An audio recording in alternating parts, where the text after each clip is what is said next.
2021 AFLW Grand Final. That'll do it. The Adelaide Crows another chance at claiming the top prize. AFLW. Siren sound and Brisbane celebrate. They're into their third grand final. Adelaide versus Brisbane. Live from the Adelaide Oval. The high up and under, and it's got the distance. She runs to the grandstand and she celebrates in style. Sets it up towards home. Great mark back against the flight. Erin Phillips. Both teams have absolutely brought their A game today. Over the bank, Eloise Jones off the left foot. Soccer's an amazing goal. Sends it on its way. We're right behind the kick. It is a beauty. On the approach for her second, it looks good off the boot. Has it got the journey? Yes, it has. That is beautiful. Classy finish. 30 out. Goal unguarded. Through it goes. She has taken a hanger. Oh, she's so great in a one-on-one contest. She's away around the boundary with a couple of bounces and a third electric play and a balk and an evade. Oh, that is cheeky. This is really good fierce stuff. That's what you're guaranteed to get, relentless tackling and physicality. Outstanding contested mark. The 2021 AFLW Grand Final. To give them the lead. She's done it. It's straight and it's got the distance. Adelaide versus Brisbane. Snaps from the pocket and that's the winning moment. On ABC Radio and ABC Sport Digital. Welcome to the Adelaide Oval for the biggest day in women's football. A rematch 4 years in the making. It's Adelaide and Brisbane in the 2021 AFLW Grand Final.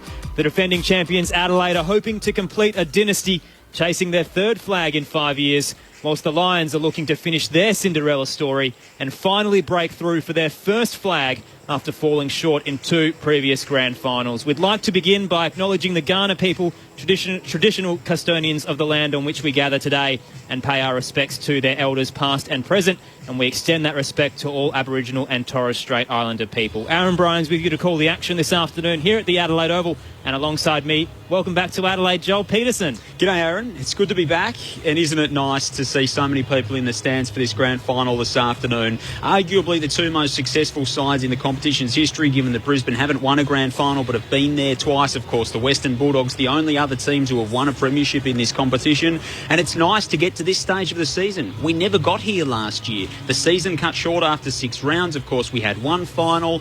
The COVID pandemic brought an end to all of that, so it is nice to have the finish line very firmly in sight and a really grand occasion ahead of us. And it creates an interesting scenario this afternoon where Adelaide are technically the defending champions and could go arguably back-to-back, you could say, considering that 2020 didn't have a finish. So Adelaide looking for their third flag in 5 years, and as you touched on, Joel, Brisbane looking for their first after 2 previous failures in 2017 and 2018. Your experts this afternoon, firstly, a pioneer of women's football, Shiloh Curtis, can join us. Welcome, Shiloh. Oh, great to be here. It is very exciting. It is my Christmas day. And alongside Shiloh, Adelaide Crows Premiership player Rod Jamieson. Aaron, Joel, welcome back. And Shiloh, good to see you again. It's been a couple of years. I think we sat next to each other this time a couple of years ago. So it's great to be sitting next to the godmother or the matriarch of women's football. You've just made me sound like I'm 75. Thanks. Well, before we go, I actually did a little bit of research and homework on you too, Shiloh. I wanted to. And I want to take you back, and I quote, "I'm a 5-foot lesbian from Turkish, Muslim, Catholic, Hungarian origin who has influenced a really white male code. And one of your favourite days was when Melbourne and the Western Bulldogs played in a practice match." So I put that to you today. 5 years on, you've watched this competition grow from way back then. 53,000 here 2 years ago, and we're going to see another maybe 40,000 again here today. So how far the football has come, and I wouldn't say you started it, but you've certainly been a big advocate and one of the main contributors to where we are today. Yeah, and there's a really wonderful cohort of people that have been on that journey, and I think I stand on the shoulders of some really wonderful women before me, and the women that had the foresight to craft the Victorian Women's Football League, who then had the idea to run a one-off game, State of Origin game against South Australian women, which kick-started their women's league over here in South Australia, which then also kick-started WA, and now we're here today. And I think there are lots of people who've played a role along the way, and nothing like this gets built by one person. There's so many contributions that have been made over the years, and I think we're all really fortunate that the people who've put their hand up have done so, and look what we get today. It's fantastic, isn't it? It is. Amazing that we're back where we started as well. The first grand final, the Crows up against the Lions, the 2 inaugural sides come to a head again here at the Adelaide Oval in what will be the 2021 Grand Final. In terms of the team changes, for Adelaide, just the one. So Chelsea Randall, their captain, who suffered a concussion last week after a head clash with Eliza McNamara, will miss and will be on the bench in the position she dubbed centre-half bench. She'll be supporting the team today. Ailish Considine comes in for her 4th game of the year. And at the moment, the Brisbane Lions, no change to their preliminary final side. Jess Webster will be down on the boundary. We'll join her very shortly as well. But just so exciting to be here for what is going to be a landmark day in the sport. In their 5th season, the league continues to expand. There's going to be 4 more teams coming in very shortly as well. Up to 40,000 allowed in today. Unfortunately, South Australia isn't at max capacity just yet, but I imagine we're going to have a stellar crowd regardless. And it's great to see the banners are heading out onto the field as well. We're getting some sort of normality in football once again. Well, even if you look back at last night's game, if you were fortunate to see the West Coast Collingwood game, like to have 53,000 people back. And when we were calling here last year just to have 5,000 and sort of sneaking in crowds just to get back to some sort of normality, it's nice to see people around. And you're lucky, Shola, I haven't hugged you like 5 times. Just to see people and be around people is awesome. You can hug me 5 times, it's okay. But it's funny, like if I think about 2019, I was really fortunate. I was here, 53,000. Then a few months later, just before that, I'd been at... a few months later, I went to the World Cup, the World Soccer Cup in France, and I went to 3 crowds in the space of 7 days that were 45,000 plus to watch women's soccer. And then I came home and I watched the Women's Cricket World Cup final, which was 86,000. My whole entire life, I've never experienced crowds like that around women's standalone sporting events, and I went to 5 in the space of 11 months. And then we saw, and today this is the biggest football crowd I've been amongst all year. In that time, it's quite phenomenal. It's a weird turn of events, isn't it? But we're here and we're excited, and it's awesome. And they certainly get loud here at the Adelaide Oval. Right amongst it, down on the boundary, the 5th member of our commentary team, Jess Webster, can check in the Brisbane Lions camp. She's got Craig Starcevich with her. Thanks, Erin, and thanks, Craig, for joining us on Grandstand AFLW. 3rd time in a grand final. Does this one feel any different to the previous 2? I think our staff and the 7 players from the previous 2 are better prepared, no doubt about that. But we have got pretty much a completely new group from thereafter. So, yeah, we've got a lot of new people. The types of challenges they've had this year have been, given us a lot of confidence that they'll be able to cope with today. Great work ethic, great character and great resilience, so it's a nice starting point for us. And just on some of those young guns, I want to chat to you about the likes of Greta Bodie and Davidson, and even I'll throw Nat Grider in there, Courtney Hodder as well. I mean, they really feel like they have adapted to the AFLW standard relatively quickly and are key to your success out there on the field. Do you believe that as well? Yeah, I do, and that's the trend across the league as well. That all of those girls that we're watching 5 years ago, when the first AFLW Grand Final was on, were all sort of 14 and 15 years old, and now they're actually out here playing in it. So that group of player now coming through the pathway is stepping in and being, in the top echelon pretty much from the get-go. So it's exciting for the competition, but to us, no surprise with our group because we know how good they are. Erin Phillips, I'm not sure how you think and what you feel when you hear that name, but obviously last time you guys played Adelaide, she kicked 4 on you. Can you do anything differently today to nullify her impact? I hope so. If we don't, we're in trouble. So we've got a few things that we're looking at. She saves her best for the Brisbane Lions, no doubt about that. But she's a gun player, and what a role model for the rest of the competition she's been over the 4 or 5 years. So obviously we hope to curtail her today, but the whole story of Erin Phillips and what she's done for the first 5 years has been amazing for our competition. What do you do with Kathy Spark today? Do you put her on Phillips, or do you tag another one of Adelaide's key ball winners? There's a number of their players that will take a bit of looking after. So Kathy's not your true tagger, if you want to use that. She's more an accountable midfielder, and that's probably the way it should be played. Play one-on-one footy. If it's there between you and I to go and win, she goes and wins it. She does a lot of run and carry work for us as well, breaks lines. So I think people get caught up in the fact that she's, standing a dangerous player, but her offensive stuff for us has been just as important. I want to take you back to before the start of the 2021 season. You spent a lot of time in Switzerland, and during last pre-season or the off-season, gave a lot of feedback to the girls playing in the QAFLW from over there in Switzerland, just via tape and things like that. You've come a long way to be here at Adelaide Oval. I mean, can you give us an insight into, how you prepared for season 2021? Yeah, well, obviously there wasn't much going on in the world, and my wife's over there working at the moment, so that's our home base for a number of years now. So I'll be going back again. But yeah, it doesn't matter where you are in the world in terms of watching Vision and providing feedback. There's plenty of ways to communicate in this day and age, so it was no different for me whether I was on the sunny coast or in Basel. So yeah, it made no difference to me in terms of preparation. And just finally, final messages to the players just before the first bounce. What are you telling them? Yeah, well, they've had a bit of a theme about being reliable to each other and not being remarkable, looking after each other. They've got a great sense of sisterhood in the team, so all those sort of things that they've had from day dot, the traits that they've shown in all the 9 home and away games and last week in the prelim, all that stuff, the grit and the resilience and the work ethic, all that stuff doesn't change just because it's grand final day. So we're confident that they'll be able to follow through. Thanks for your time today and good luck out there. Good on you, thank you. Thanks to Jess Webster down on the boundary with Brisbane Lions coach Craig Starcevich. We'll check back in with Jess very shortly. She'll chat to the Adelaide Crows and their head of football, Adam Kelly. The text line, if you'd like to get in touch with us today as well, 0437 774 774. That's 0437 774 774. It's AFLW Grand Final Day here at the Adelaide Oval on ABC Radio, News Radio and ABC Sport Digital. Aaron Bryans and Joel Peterson with you alongside Shiloh Curtis and Rod Jamieson. And in terms of the Brisbane Lions, it's such a great story for this side. Not only the fact that they finally get a chance to break through that barrier and win their first flag, but the fact that Craig Starcevich wasn't with them for the start of the pre-season because he was over in Switzerland, a team that has been, I guess, ravaged by the expansion of this league. They lost a lot of players when the new teams came in, but they've still got back to the biggest day.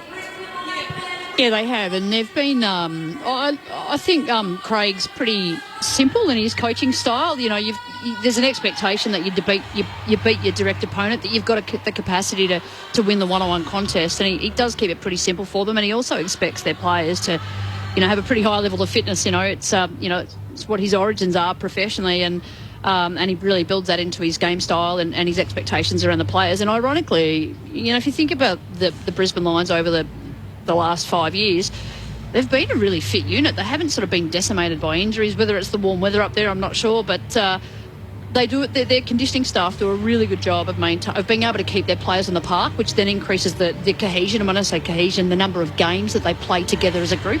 They've only used 25 players this year. 17 players have played every game so far this season for the Lions. And I don't think there'd be a team in the competition that would have had that kind of consistency across the 5 years. So I think that's a real part of their weaponry.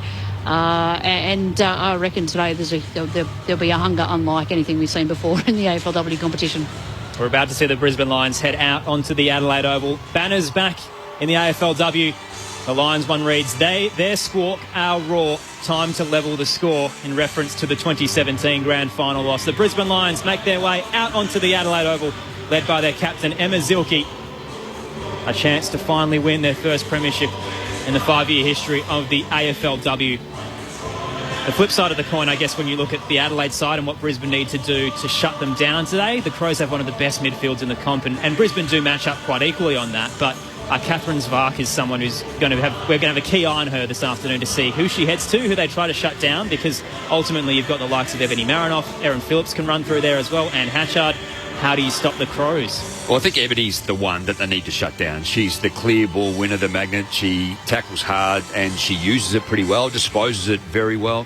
And Hatchard has had a tremendous year, and her skill level to what she's brought to her game, just the second and third efforts, as well as her way that she disposes of the footy. But then you got the luxury, right? Like, so Erin will probably start forward. They might even start her in the middle, then drop her forward.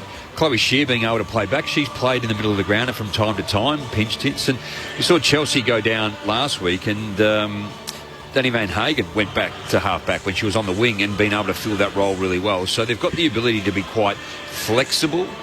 Metcalf and Caitlin Gould in terms of sharing the ruck responsibilities and duties there too.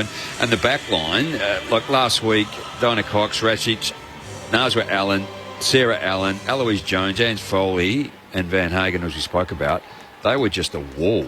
Melbourne could not... They didn't kick a goal for 3 quarters. So the pressure...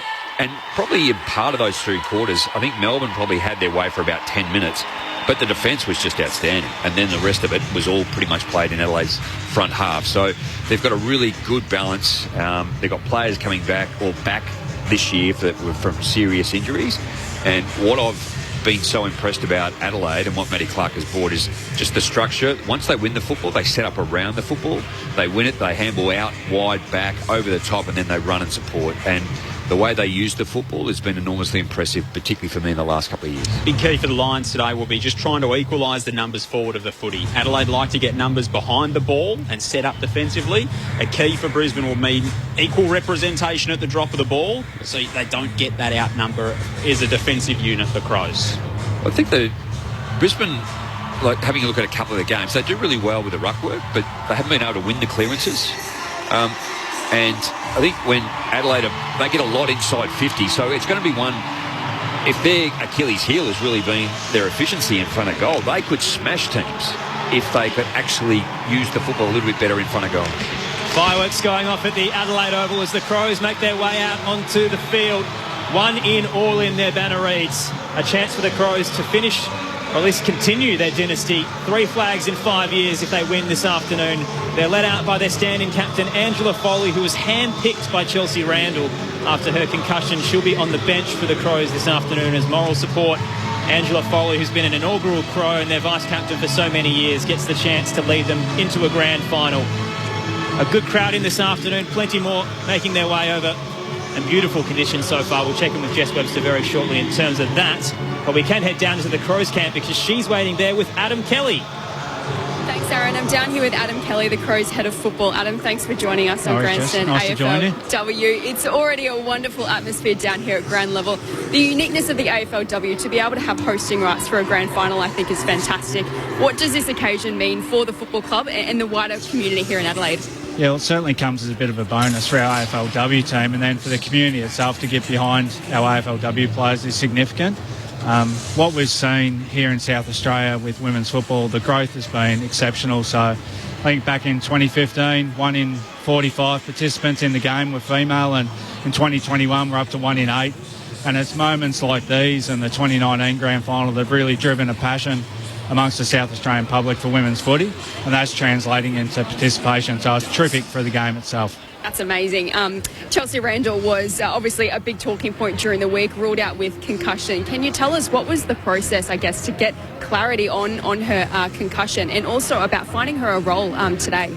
Yeah, look, I guess it was pretty clear cut. Once the doctors ruled her out of the game last week with concussion, the AFL protocols come into play, and that requires a minimum of 12 days before you're able to return to play. So we knew pretty well straight away that Chelsea wouldn't be playing. Gut-wrenching for us. And when you look back at our journey since 2017, Chelsea's really been at the foundations of that, and she's a wonderful role model, ambassador for our club and for the game more broadly. And the way she's handled this week is a real credit to her, internally and externally, and for that we're really grateful. It's been our great fortune to have her as a leader in our footy club, and as is Chelsea's way, she's thrown a support to the rest of her teammates. Today she'll be down on the bench, and she'll give moments of inspiration to our players, no doubt, as they come on and off the field. There's great synergy, I think, between the Crows women's program and the men's program. You've had a couple of match day roles as well, and can you tell us a little bit about some of the other people involved in the men's program that help out the women's team? Yeah, look, in the main, I'm a passionate supporter of the group, but given I am at games, if there are roles that need to be filled, we'll put a hand up to do that. There's a number of people who work across the men's and women's programs, and even more so now with the reduced soft cap. So in particular, we've had sort of Phil Harper working across the two programs for a number of years, Doc Clark as our coach, and more recently in our high performance area, our high performance manager for female in Grace Greenham, and Josh Manuel, who's a strength coach in our men's programs. So it's been a really busy time for them, but something that they've been thoroughly enjoying, because being around the female players certainly makes you feel good about being involved in the footy club. The AFLW side going for their third premiership in 5 years today.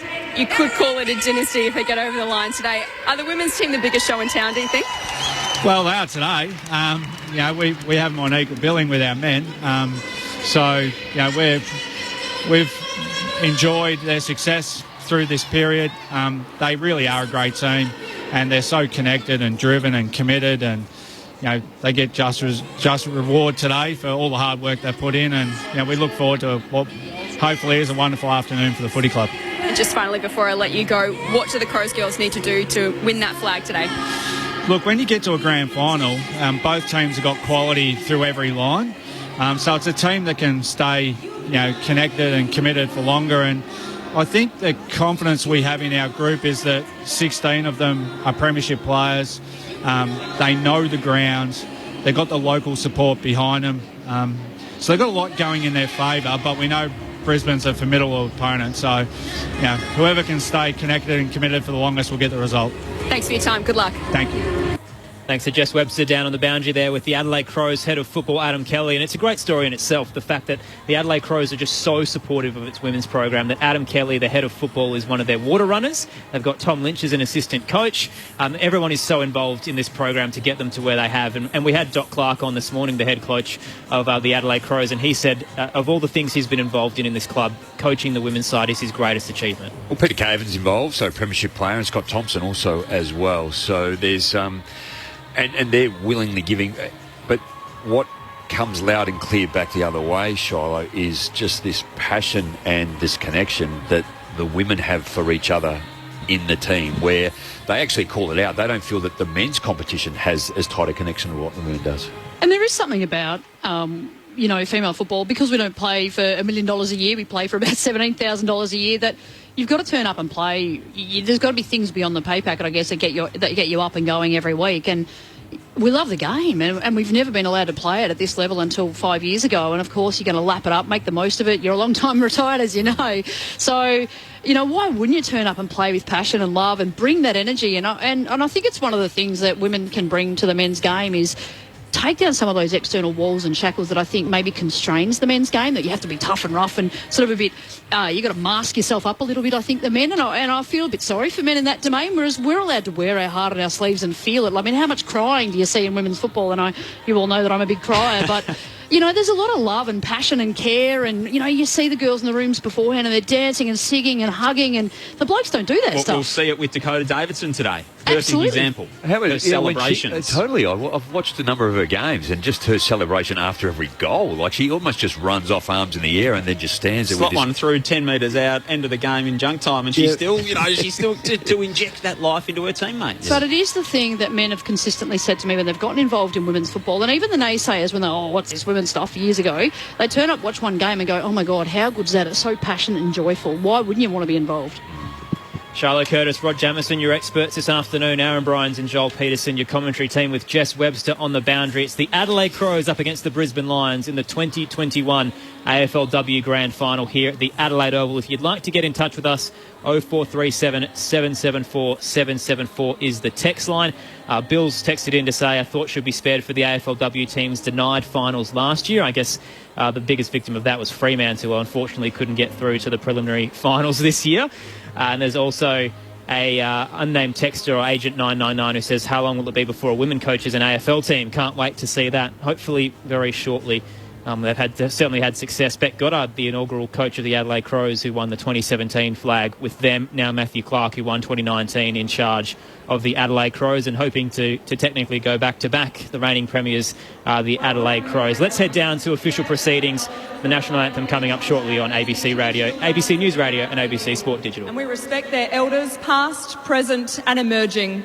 We acknowledge that we play our great national game on the lands of the First Nations people, and we respect their culture and their contribution to our code of Australian rules football.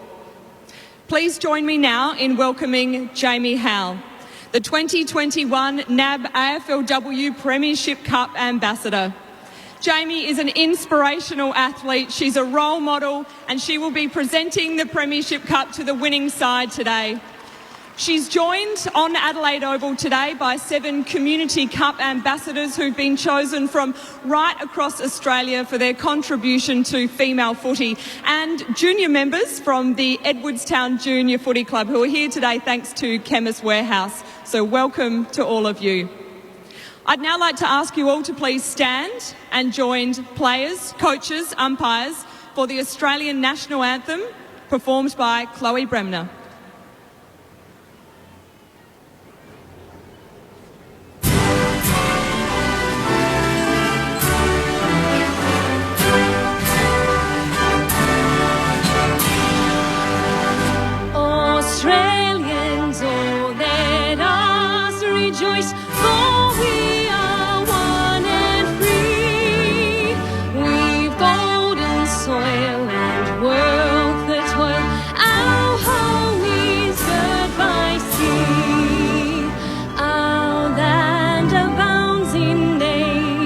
gifts of beauty rich and rare. In history's page, let every stage advance Australia fair. In joyful strains then let us sing, advance Australia fair.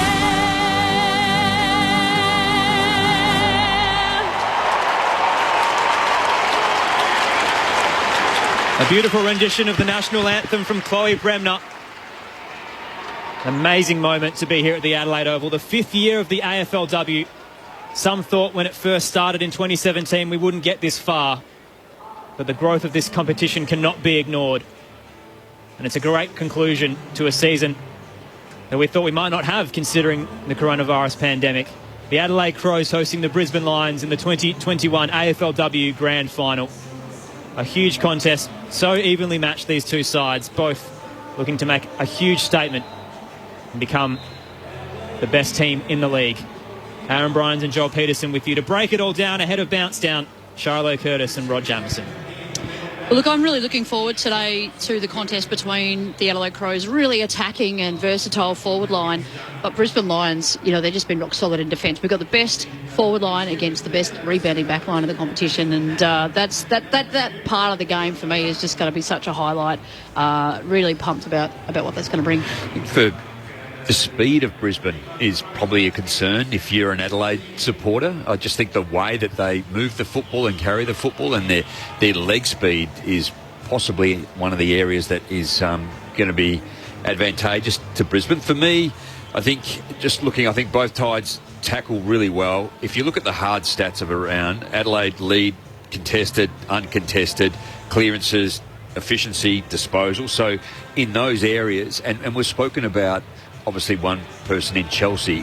What we've found, Shiloh, in the last, particularly this year and maybe a little bit of last year, when you talked Adelaide, it was always Chelsea and it was always Erin. Now there is other ladies standing up around, and it's not just two. It tends to be 6, 8 or 10.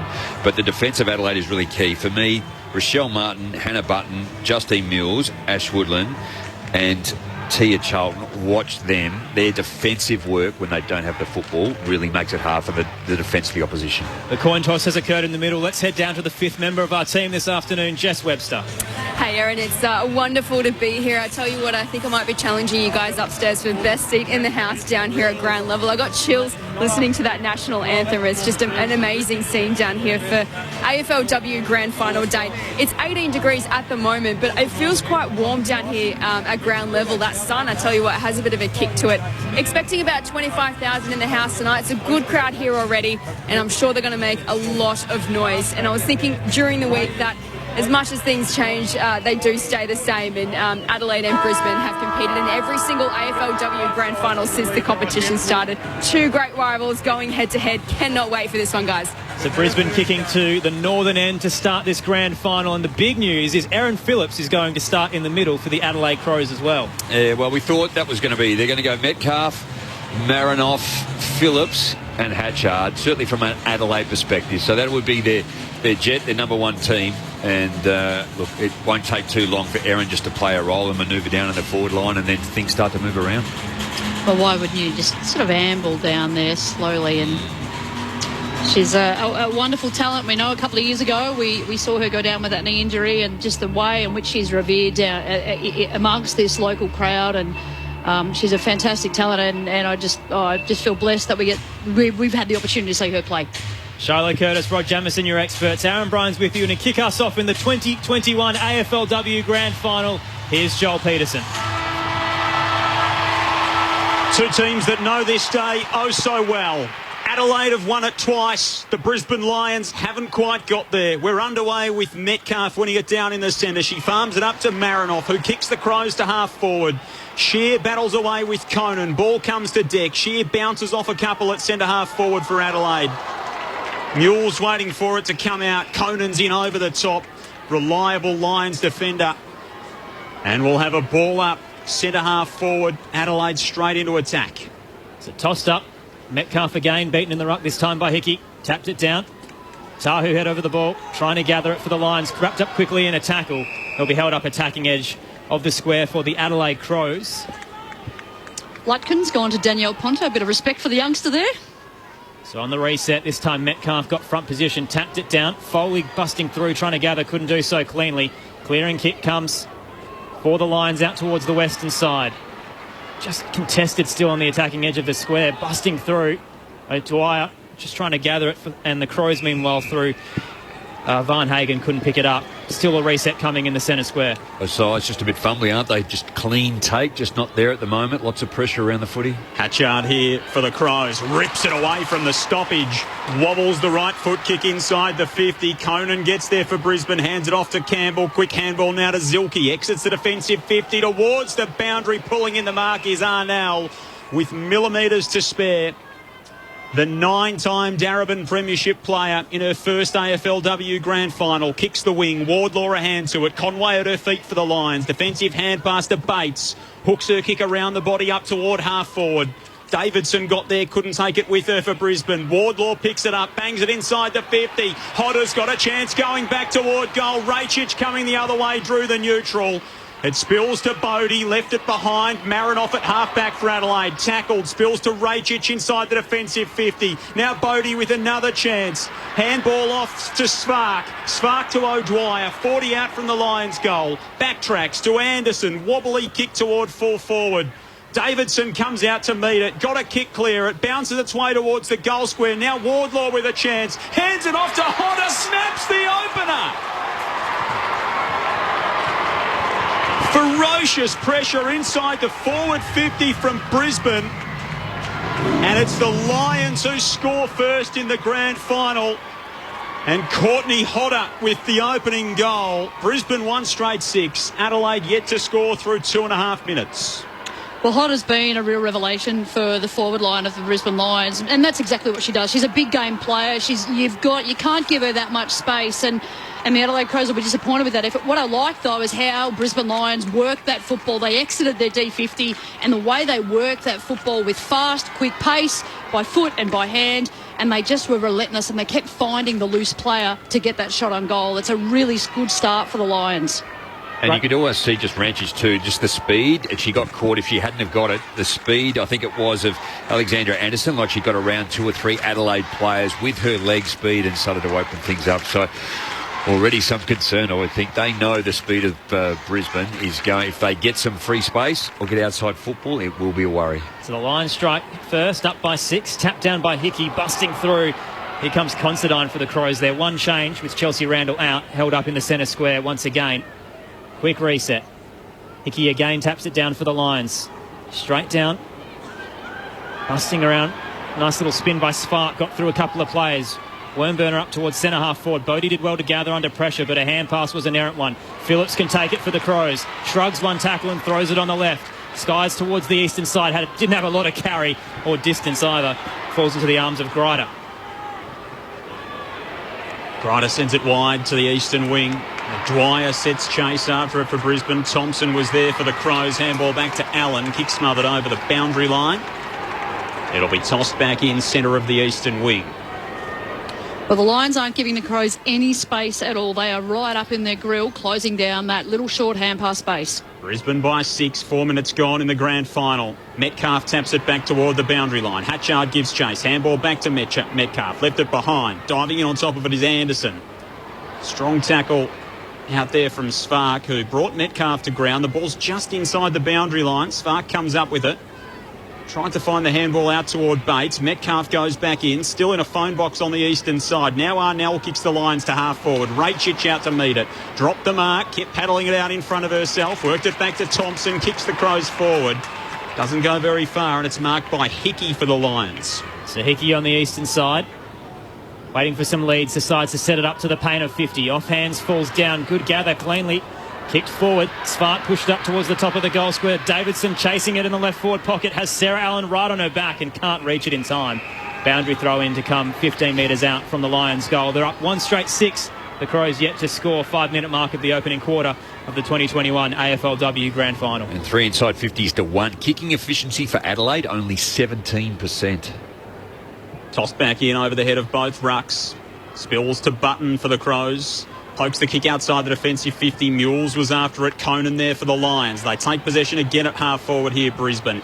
Allinger a kick inside the 50. Coming out, Davidson to meet it. Knocked it down 30 metres out. Has the time and has the player in Allinger running in. She farmed it up to Bodie, who slipped the tackle, put it on the outside of the right boot, sent it to full forward. High ball bounces in front of Wardlaw.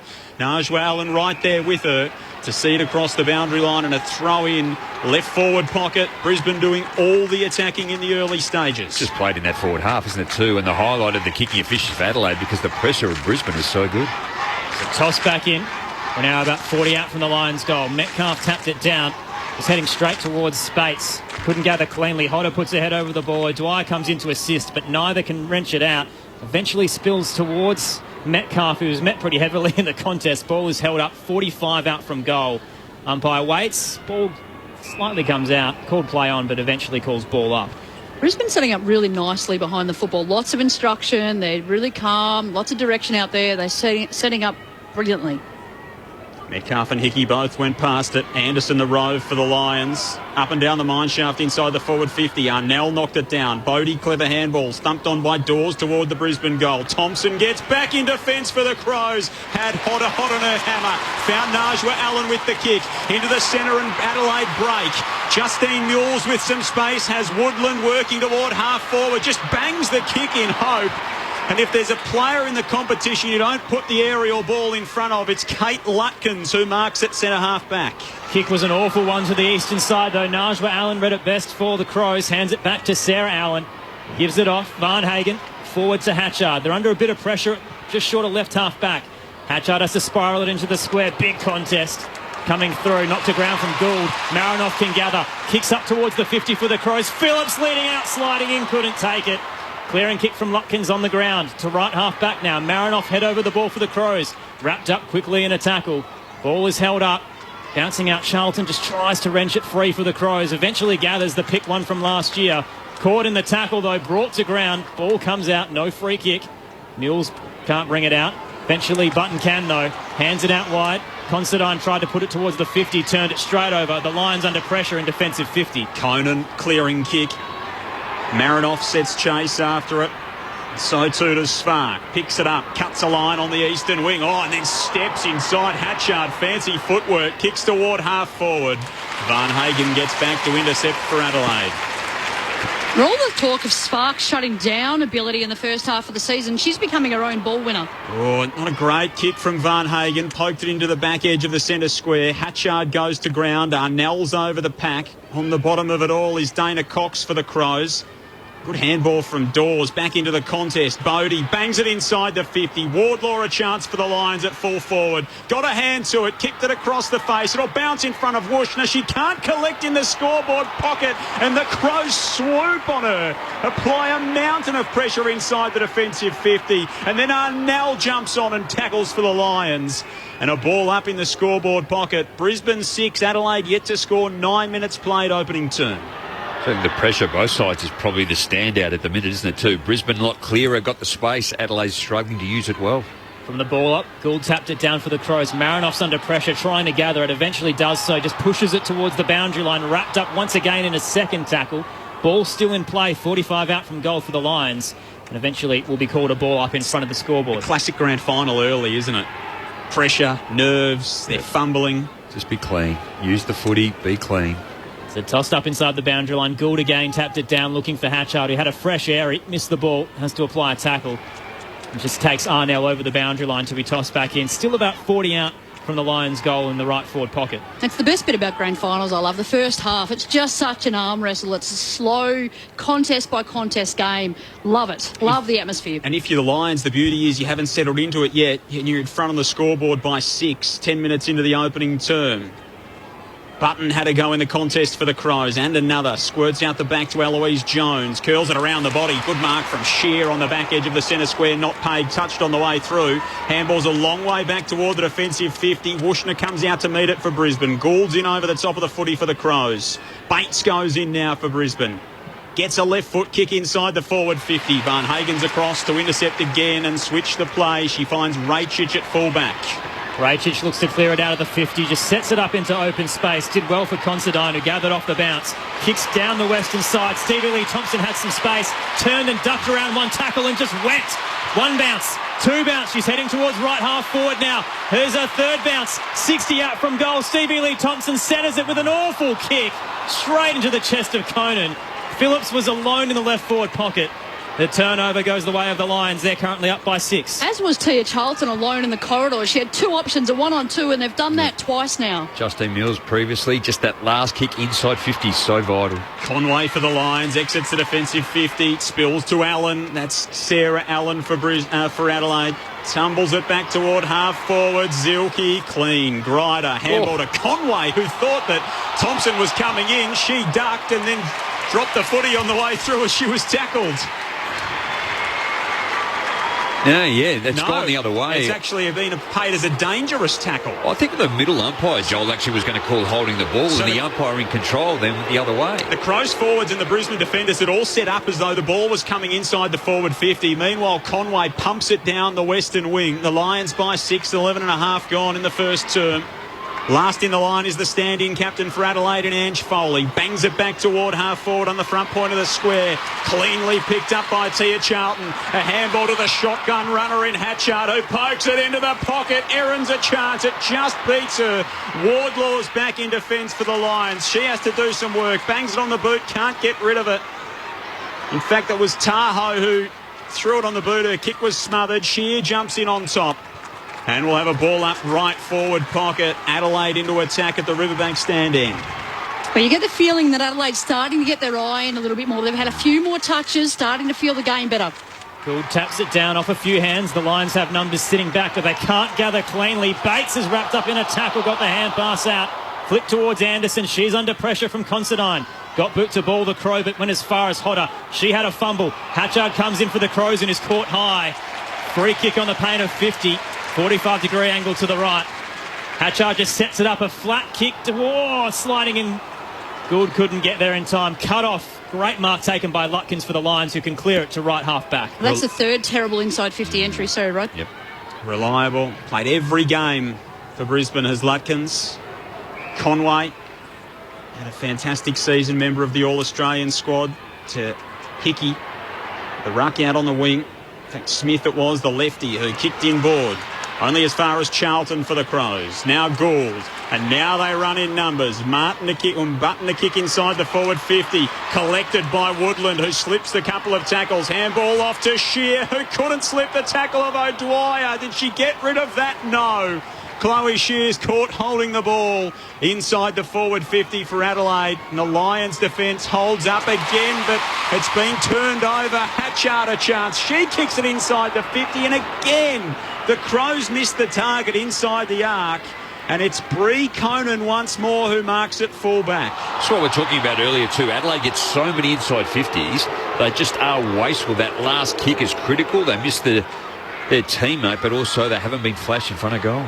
Contested at right half forward for the Crows off a few hands. Cox came through and was wrapped up by a couple, brought to ground, actually stripped of it. Dawes just pulled it straight out for the Lions. Clearing kick down the western side. Crows have numbers sitting back. Ange Foley curls around up towards right half forward. Bouncing ball, cut off by Anderson, low on the ground, wrapped up in a tackle the line.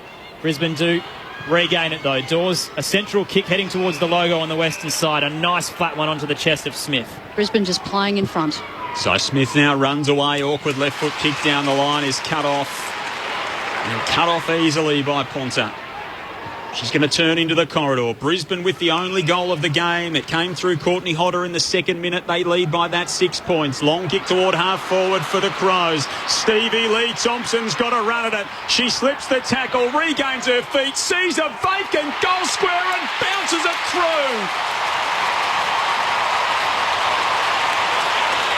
Stevie Lee knows all about goals on the biggest stage. And late in the opening term, her side under all kinds of pressure.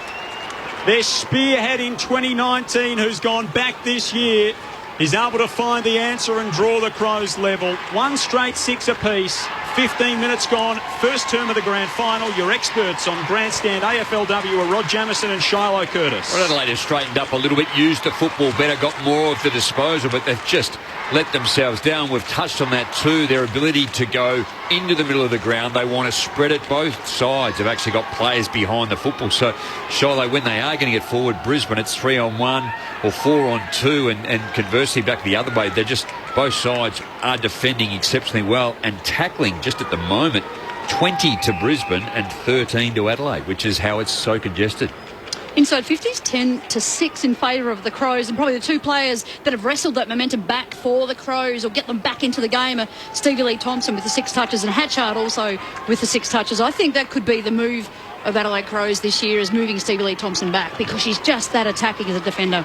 1 straight 6 apiece. Caitlin Goulden to the ruck for the Crows up against Hickey. Neither got a clean tap down. Anderson busting through for the Lions. Hand pass out. Ellinger trying to get away from Phillips. Got boot to ball. Bounces up towards centre half forward. Cut off by Cox. Fended 1 tackle. Couldn't fend the second. Somehow got a hand pass away. Or was it a clean one though? She actually will receive the free kick. She was dragged down after disposing of it. The Crows will have it at centre half back through Dana Cox. Came into the side in round 9, Dana Cox, to another player who's had some injury troubles this year in Van Hagen. Kicks Adelaide to centre half forward. Charlton among the pack, got crashed into. Found her at her feet at ground level, entangled with Anderson. Gould's there for Adelaide. Ball at left half forward for the Crows. Squirts out to O'Dwyer and Van Hagen. The 2 number 9s go into it.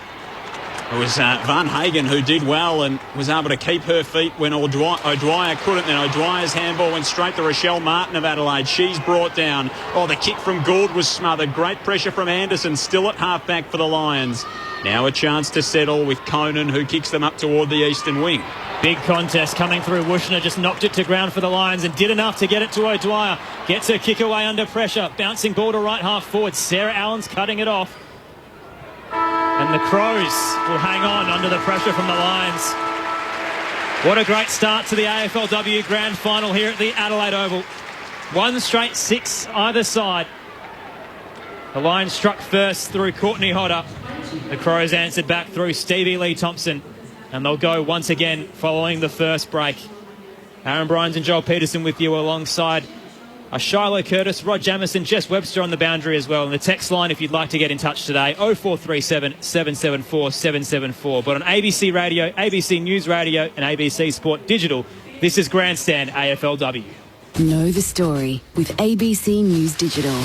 Get the latest breaking news with live notifications whenever you want, wherever you are. We are considering going to zero emissions. We'll go ahead as planned. And abruptly ended the case. It will help us all get back to normal and back to all the things that we love. Those are the kind of things that work. There's hope for a brighter future. ABC News, Australia's most trusted news source. Head to news.abc.net.au or download the ABC News app. The 2021 AFLW Grand Final on ABC Radio and ABC Sport Digital. Davidson comes out to meet it. Got a kick clear. It bounces its way towards the goal square. Now Wardlaw with a chance. Hands it off to Hodder. Snaps the opener. Long kick toward half forward for the Crows. Stevie Lee Thompson's got a run at it. She slips the tackle, regains her feet, sees a vacant goal square and bounces it through. The 2021 AFLW Grand Final on ABC Radio and ABC Sport Digital. A thrilling start to the centrepiece event of the AFLW here at the Adelaide Oval. 1 straight 6 apiece between the Adelaide Crows and the Brisbane Lions. Goals to Courtney Hodder and Stevie Lee Thompson. Aaron Bryans and Joel Peterson with you. Your experts Shiloh Curtis and Rod Jamieson with Jess Webster on the boundary. 4 AFL games coming up later this afternoon. The Western Bulldogs and the Suns, the Swans and the Giants, Carlton and Port Adelaide and Brisbane Lions up against the Bombers. So stay with us on ABC Sport for all of those. But for now, the 2021 AFLW Grand Final here at the Adelaide Oval. Great to have your company on the text line as well. Colleen says, thanks for your excellent pre-game commentary. I felt like I was at the game. Have a good call, team. Neil in Frankston loves the work of Jess Webster on the boundary as well. And Wingman says, go the Crows, watching the local footy.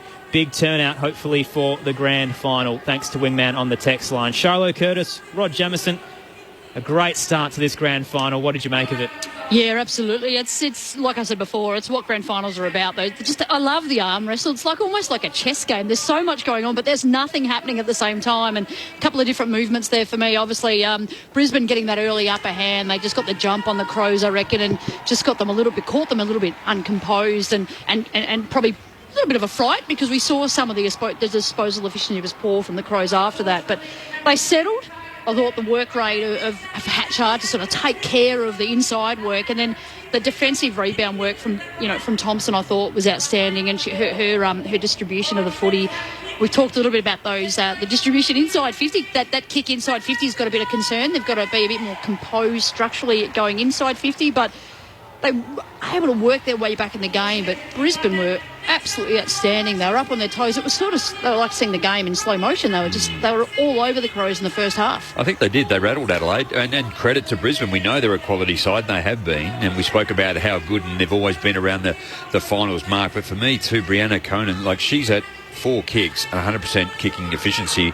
Have a look at a lot of the other players, and they're at 30 and 50. And so, again, to your point of the pressure, defensive pressure, to being able to clear the congested area, to be able to settle down, work out, find out where they need to go. I thought both sides were a little bit fumbly. They'd in the middle of the ground and in those clearance areas, and just the ability. It was all 6-7 minutes. It was all Brisbane, that first part of that first quarter, and then Adelaide were able to get it back. And you spoke of Stevie Lee with her speed, which again was able to do on a couple of occasions. But Adelaide clearly, I think Matt Clark could be just sitting down just saying, just take a breath, settle down now. You've got the first quarter out of the way. You're winning enough football. Just use the football better than what we did, and particularly in that first part of that first quarter. A cricket update for our listeners on ABC News Radio. The Sheffield Shield final between Queensland and New South Wales. The Bulls finally all out for 389. Marnus Labuschagne 192 from 353. New South Wales currently 1 for 74, trailing by 172 runs at the Allan Border Field. And if you want to hear that game, jump on the ABC Listen app and check out the ABC Cricket button. But here, it's the AFLW Grand Final. 1 straight 6. A piece between the Adelaide Crows and the Brisbane Lions. With all the stats, Joel Peterson. Yeah, 13 plus disposals for the Lions in that opening term, Aaron. We spoke about the fumbles for each side. So Brisbane going at 53% efficiency, the Crows at 51. And inside 50, the Crows 1 shot from 10 inside 50. So +4 in that category, but woeful with their use inside the forward 50. The marks +1 to Brisbane, relatively even. Brisbane +11 in tackles, +4 in tackles inside the forward 50. The clearance battle going Adelaide's way, 6-4. Bree Conan leads all comers on the ground with 6 disposals. So too Thompson and Hatchard of Adelaide, each with 6. So it was the Lions who were hot early, and the Crows bouncing back late stages of that opening quarter. Now we wait and see who'll strike first in the second. Up to 40,000 fans allowed in at the Adelaide Oval this afternoon. A great atmosphere. What is the 5th season of the AFLW? A chance for the Adelaide Crows to really establish themselves as the greatest team in the league's short history. 3 flags in 5 years. Meanwhile, for the Brisbane Lions, they've been around that mark, losing the 2017 and 18 grand finals. And this is a chance for them to finally win their first flag with their inaugural coach, Craig Starcevich. Do you feel the matchup, Shola, are right? Have Brisbane got the right matchups and the key players, and vice versa, Adelaide the other way? Yeah, I think at the moment, yeah. And again, the grand finals are about trying to... a matchup that worked last week may not work this week, depending on the psychology of the players, because you're playing in a game like this. So I reckon you're not going to change up too much just yet. Let them settle and see what you get. In the middle, Metcalf won it up against Hickey. Spark did well to brush off Marinoff, but then was caught in the tackle. Got a hand pass away for Brisbane. O'Dwyer trying to get through a couple. Got it out to Bates in the centre square. Metcalf pushing her off it. Taps it out wide. Phillips couldn't gather for the Crows. Bodie could, coming out of the forward line now in the middle, but turned it straight over. Phillips sends it towards centre half forward for Adelaide. Bouncing ball read best by Considine, who's quickly wrapped up. Ball comes out into the 50. Rochelle Martin coming through, shrugged one tackle, got a hand pass away, 40 out from goal. Hatchard is brought to ground. Great tackle from O'Dwyer. And that'll be holding the ball. Brisbane free kick in their defensive 50. Although O'Dwyer, that is a outstanding tackle. On Hatchard, that was just strength. She looked wrestling a crocodile. That was amazing. The Irish star represented Tipperary in Gaelic and hurling. And has really been a big improver in her second season in the AFLW. She kicks outside the defensive 50 toward Conway. Arnell had it and lost it. Knocked out in the tackle. Najwa Allen picks it up. Handball off to Marinoff. Scrubs a kick toward the forward 50. Zilke's out to meet it. Phillips the other way. Socket toward Hodder along the boundary line. Curls her kick around the body. Van Hagen left it for Metcalf, and the ruck got down low. Spun out of the tackle. Banged it inside the forward 50. It looked pretty until she kicked it. And that was very much more like what you'd expect from a ruck, even though the work at ground level wasn't. It was marked by Anderson, and the Lions can repel. They have to handball the ruckman. That Ruck ladies. Just the rucks. The Just call rucks. them rucks. Rucks. Yeah. Handball. Harsh, Josh, harsh. So the Lions have it at left half back. Susie Bates just chips it down the eastern side. Wasn't a great kick towards Anderson. Off hands, it came straight back to Bates. Just controls herself, kicks it towards Ellinger, who turned it over. Martin caught in the tackle, played on the eastern side. Ball ricochets out wide, picked up by Van Hagen for the Crows. Just inside the boundary line, centre wing. Should pop it up towards right half forward. A 2-on-1 waiting there, but the Crows can't keep it in play through Chloe Shear. It'll roll over the boundary line, and Brisbane will receive the lasso free kick. Jess Webster on the boundary line.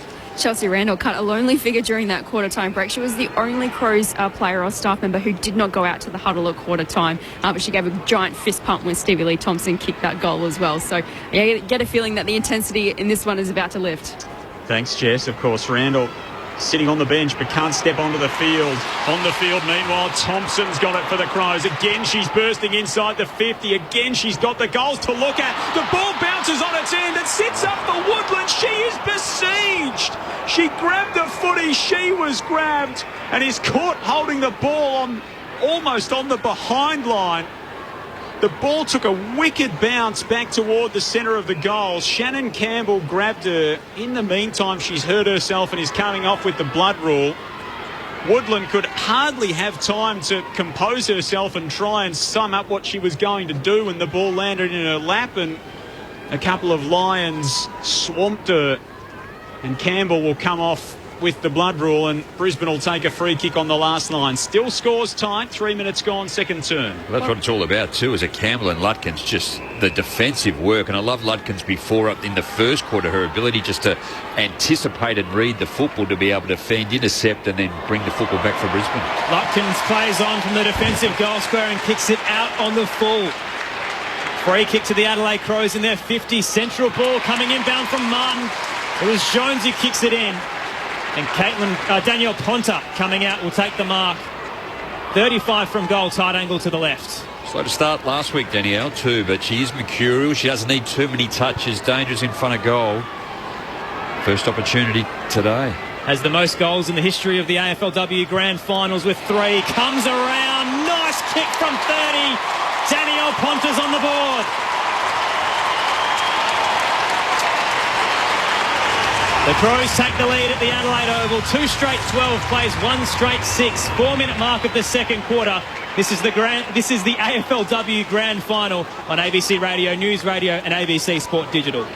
Well, Brisbane went to sleep a little bit there. Couple of little pressure errors. That kick-in was poor. The quick turnover, but they were quick to go, Adelaide, on the rebound, the return kick inside 50, and Ponta's lead was up and out already and just took an easy chest mark at the end. And the core strength of Ponta when she kicks, I just love how much strength she has in her body, and to kick truly and deeply like that, just absolutely outstanding. A little bit of a sleepy moment there for the Lions. Let's get downstairs, Jess Webster. Gosh, after that goal, you really felt the crowd get involved in that one. I mean, how big was that roar? They're definitely getting behind their Crows girls at the moment. Crowd looks like it's building too. I don't know how much more we can get to. 40,000 is the number that's allowed into Adelaide Oval, but well represented. Top of the eastern stand, probably about a quarter full. A few in the Riverbank stand in the lower areas. It does stretch back so vastly. Beautiful stadium here in Adelaide. Wonderful occasion. Hatchard out of the middle, tried to spin through the tackle, got caught. Grider there for the Lions, bangs them to half forward. Wooshner's out, knocked away by Foley. Taylor Smith a fumble for Brisbane. Anderson now to Wooshner, to Dawes, who was brought down by Marinoff. Charlton got in there for Adelaide, did well not to give away a free kick. Bates dives on top of the football. Spark it is with Ellinger around, and on the AFLW logo. It'll be balled up. The Crows conceded the first of the game within the opening 2 minutes. They lead by 6 gone, second turn. Metcalf's tap was a turnover. The Lions head towards the 50 to a contest. Oh, big bowl over. Wushner's hurt on the ground. Meanwhile, the Crows have numbers running back. Gathered by Foley, their captain for the day. Kick was smothered. Davidson did very well. Ricochets out to O'Dwyer. 45 from goal, curling it around on the left. It's an open goal square. Bouncing ball, won't reach the line. It's socket out of the air by Hodder. Incredible! She salutes the crowd. Her second goal of the afternoon. And Courtney Hodder has pulled off something miraculous in the AFLW Grand Final. Scores a level at 2 straight 12 apiece. A half volley on the tightest of angles from Courtney Hodder. And at the 6-minute mark, scores level once again. Well, she's in the team because she has been doing that forever. Craig Starcevich has been watching this kid play good junior footy at a national level. She's over from WA, went off to rugby, but managed to be able to get her back. He knew what sort of talent she was, and she can pull off mercurial things like that. She has got a magnet, a gold magnet built within her. She knows exactly where to put the ball, and just outstanding. We're going to say that for years to come. We are so lucky, so lucky that she came back to footy, because she was almost gone and had a terrible leg break. And, is back up and running. And Craig Starcevich has picked her because she can do that kind of stuff. And that stuff wins your grand finals. Just the Irish too. I mean, she got around Ailish Considine, took it. The Irish tend not to grab it like traditionally we do as Aussies to the footy and then handle and do that. I mean, most coaches now will get it on and carry it on, but that is very, very intelligent footy. Small forwards kicking brilliant goals, not something the Adelaide Oval isn't accustomed to, but that was right up there. And in the pocket too, Joel. From Courtney Hodder. Back from the restart. Najwa Allen for the Crows. Kicks them toward the front edge of the centre square. Lions defence stand up again. Svark's been important. Handball out to Dawes. Kicks to the eastern wing through the hands of Bodie. Najwa Allen's there to wrap her up. Did she make an attempt to get rid of it? It spills across the boundary line. And the Lions find the safety of touch eventually. Edge Foley was just standing there with the ball in her hands. The Crows fans not liking what they're seeing from the umpires. A bit of home cooking in the works potentially. Ball will be thrown back in. Centre of the eastern wing. Scores tied. 8 minutes gone, second turn. Metcalf takes it out of the ruck. An awful kick off the side of the boot. Just dribbles its way though to Mules. Kicks it into the 50 for the Crows. Oh, Lutkins did very well. Got rid of Gould. Took the intercept mark for the Lions. Kicks it out to the open space on the western side. Redbest off the bounce by Thompson. Gave it off to Varnhagen, who's caught. Great tackle coming through Conway. Ball's held up on the logo. Bounces out towards Mules for the Crows. Head over the ball. Got around O'Dwyer. Kicks into the 50. It's a skyward ball, and sitting underneath it, Conan did very well. Stood her ground and took the intercept mark for the Lions in the defensive 50. Scores level at the moment. 8-minute mark of the second quarter in the AFLW Grand Final. Conan has been outstanding. Unbelievable. Had to have heard the footsteps coming there. 3 marks, 8 disposals for Conan. She found Darnell with her kick, who kicks the western wing. The ball's knocked out of play. It'll be thrown in. 2 straight 12 apiece. Joel Peterson and Aaron Bryans calling for you on Grandstand AFLW. Rod Jamieson and Shiloh Curtis, your experts. Jess Webster on the boundary. Great to have your company on ABC Radio, ABC News Radio, and ABC Sport Digital for this AFLW Grand Final. Thompson on the wing for the Crows. Kick smothered into the centre of the ground. Hatchard takes it, and again Lutkins is out to intercept for Brisbane. Hatchard's kick toward the front edge of the centre square is cut off. And Lutkins sends it wide for Wushner. She now comes on over the top for Smith. Awkward kick just went over the head of Smith, but Hodder did very well. Gathered off the bounce and gave it back to her. Kicks up to the Lions 50. Davidson got a fist to it. Knocked straight down though towards Jones. Kick across the body under pressure for the Crows. Was heading towards Foley, but read best by Wushner. The Lions rebound again. At right half forward, it's a great weave in and out from Bodie. Centres a kick about 20 from goal. Off hands, the Crows have numbers, and Considine can clear it to right half back. Lovely kick. And Hatchard marks on the defensive 50. Has to work her way intelligently and kicks into the centre of the ground and finds Martin for Adelaide. Button it is, in fact. Used to be Martin. A couple of years ago, she played in this game when she was Hannah Martin. She kicks to the edge of the 50. All Lions back there. Caitlin Gould set an enormous task. Zilke a handball to Bates, a handball to Conway, left it behind, dived on it. She's in trouble, gone. You talk about wrestling a crocodile, and Hatchard just jumped on her like she was wrestling a crocodile. Moved it on quickly as well. A bouncing ball to Shear, who skies it into the 50. Oh, Rochelle Martin just didn't have the height to contest. At the fall of the ball, Dwyer wrapped up in a tackle. Brought to ground from Charlton. Ball up to come on the paint of 50. Currently scores level at 2 straight 12 apiece. 11-minute mark of the second quarter in the grand final at the Adelaide Oval. On the reset, Hickey tried to tap it down. Got it off the bounce eventually. Brought it down. Clear and kick from O'Dwyer. Heads up the eastern side. Good kick towards Wardlaw, trying to get away from Rajcic. Under pressure, a handball was a turnover. Rajcic gets it back towards Jones, and the Crows head up to right half forward once again. Bouncing ball in space. Gould tries to read it. Did very well eventually to shrug away her opponent and get the hand pass to Charlton. Shear overran the ball though. The Crows were away there. Charlton hand passes into the 50 but doesn't go to anyone in particular. Woodland has to apply a tackle. Brought Spark. She dropped the ball and Ash Woodland will receive the free kick. 45 from goal. Tight angle to the right. Well, one of the players that hasn't played much footy with this unit, Woodland obviously came in from Melbourne, been a forward revelation this year, tackling pressure super. Woodland just loads up and sets it up towards goal. There's a pack waiting there. Gould at the front knocked it down and Lutkins can clear it for the Lions. She does a high ball to centre-half back, but it's marked by the opposition centre-half back in Rajcic, who's pulled all the way up. She wanted to go quickly, lost her footing. Kicks from 55 inside the 50. Through a pair of hands. Phillips out the back. Gould goes to ground for the Crows. The Lions jump on top of her. We'll have a ball up. She's got a congestion, Joel, too. That every player except one inside centre-half forward at the edge of the square in Adelaide's forward area. It's Ange Foley, who's the lone player in the centre square for the Crows. From the stoppage, Bates just trying to barrel it outside the defensive 50. Taken by Hatchard for Adelaide. Flares it across the 50 to Sarah Allen. Just got her kick away to full forward. Sheer third in line. Flew couldn't mark. Woodland works in the forward pocket. Can't keep it in. And a throw in front of the scoreboard. It reads 2 straight 12 apiece. 13 minutes gone. Second quarter. The 2021 AFLW Grand Final. Aaron Bryans and Joel Peterson with you alongside Rod Jamieson and Shiloh Curtis. Jess Webster on the boundary as well.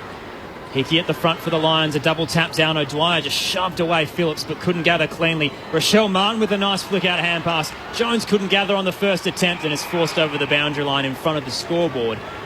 Be tossed back in. Inside Adelaide's attacking 50. Still no change to that score. 2 straight 12.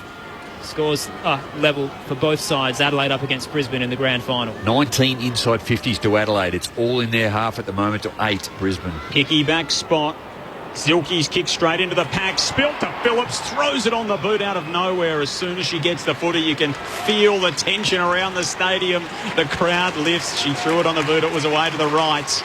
She appears on the big screen and gets a big cheer. Adelaide in the lead once more by a point. 3 contested by Erin. It's only her 4th disposal. Charlton doing very well from the clearance off the Lions.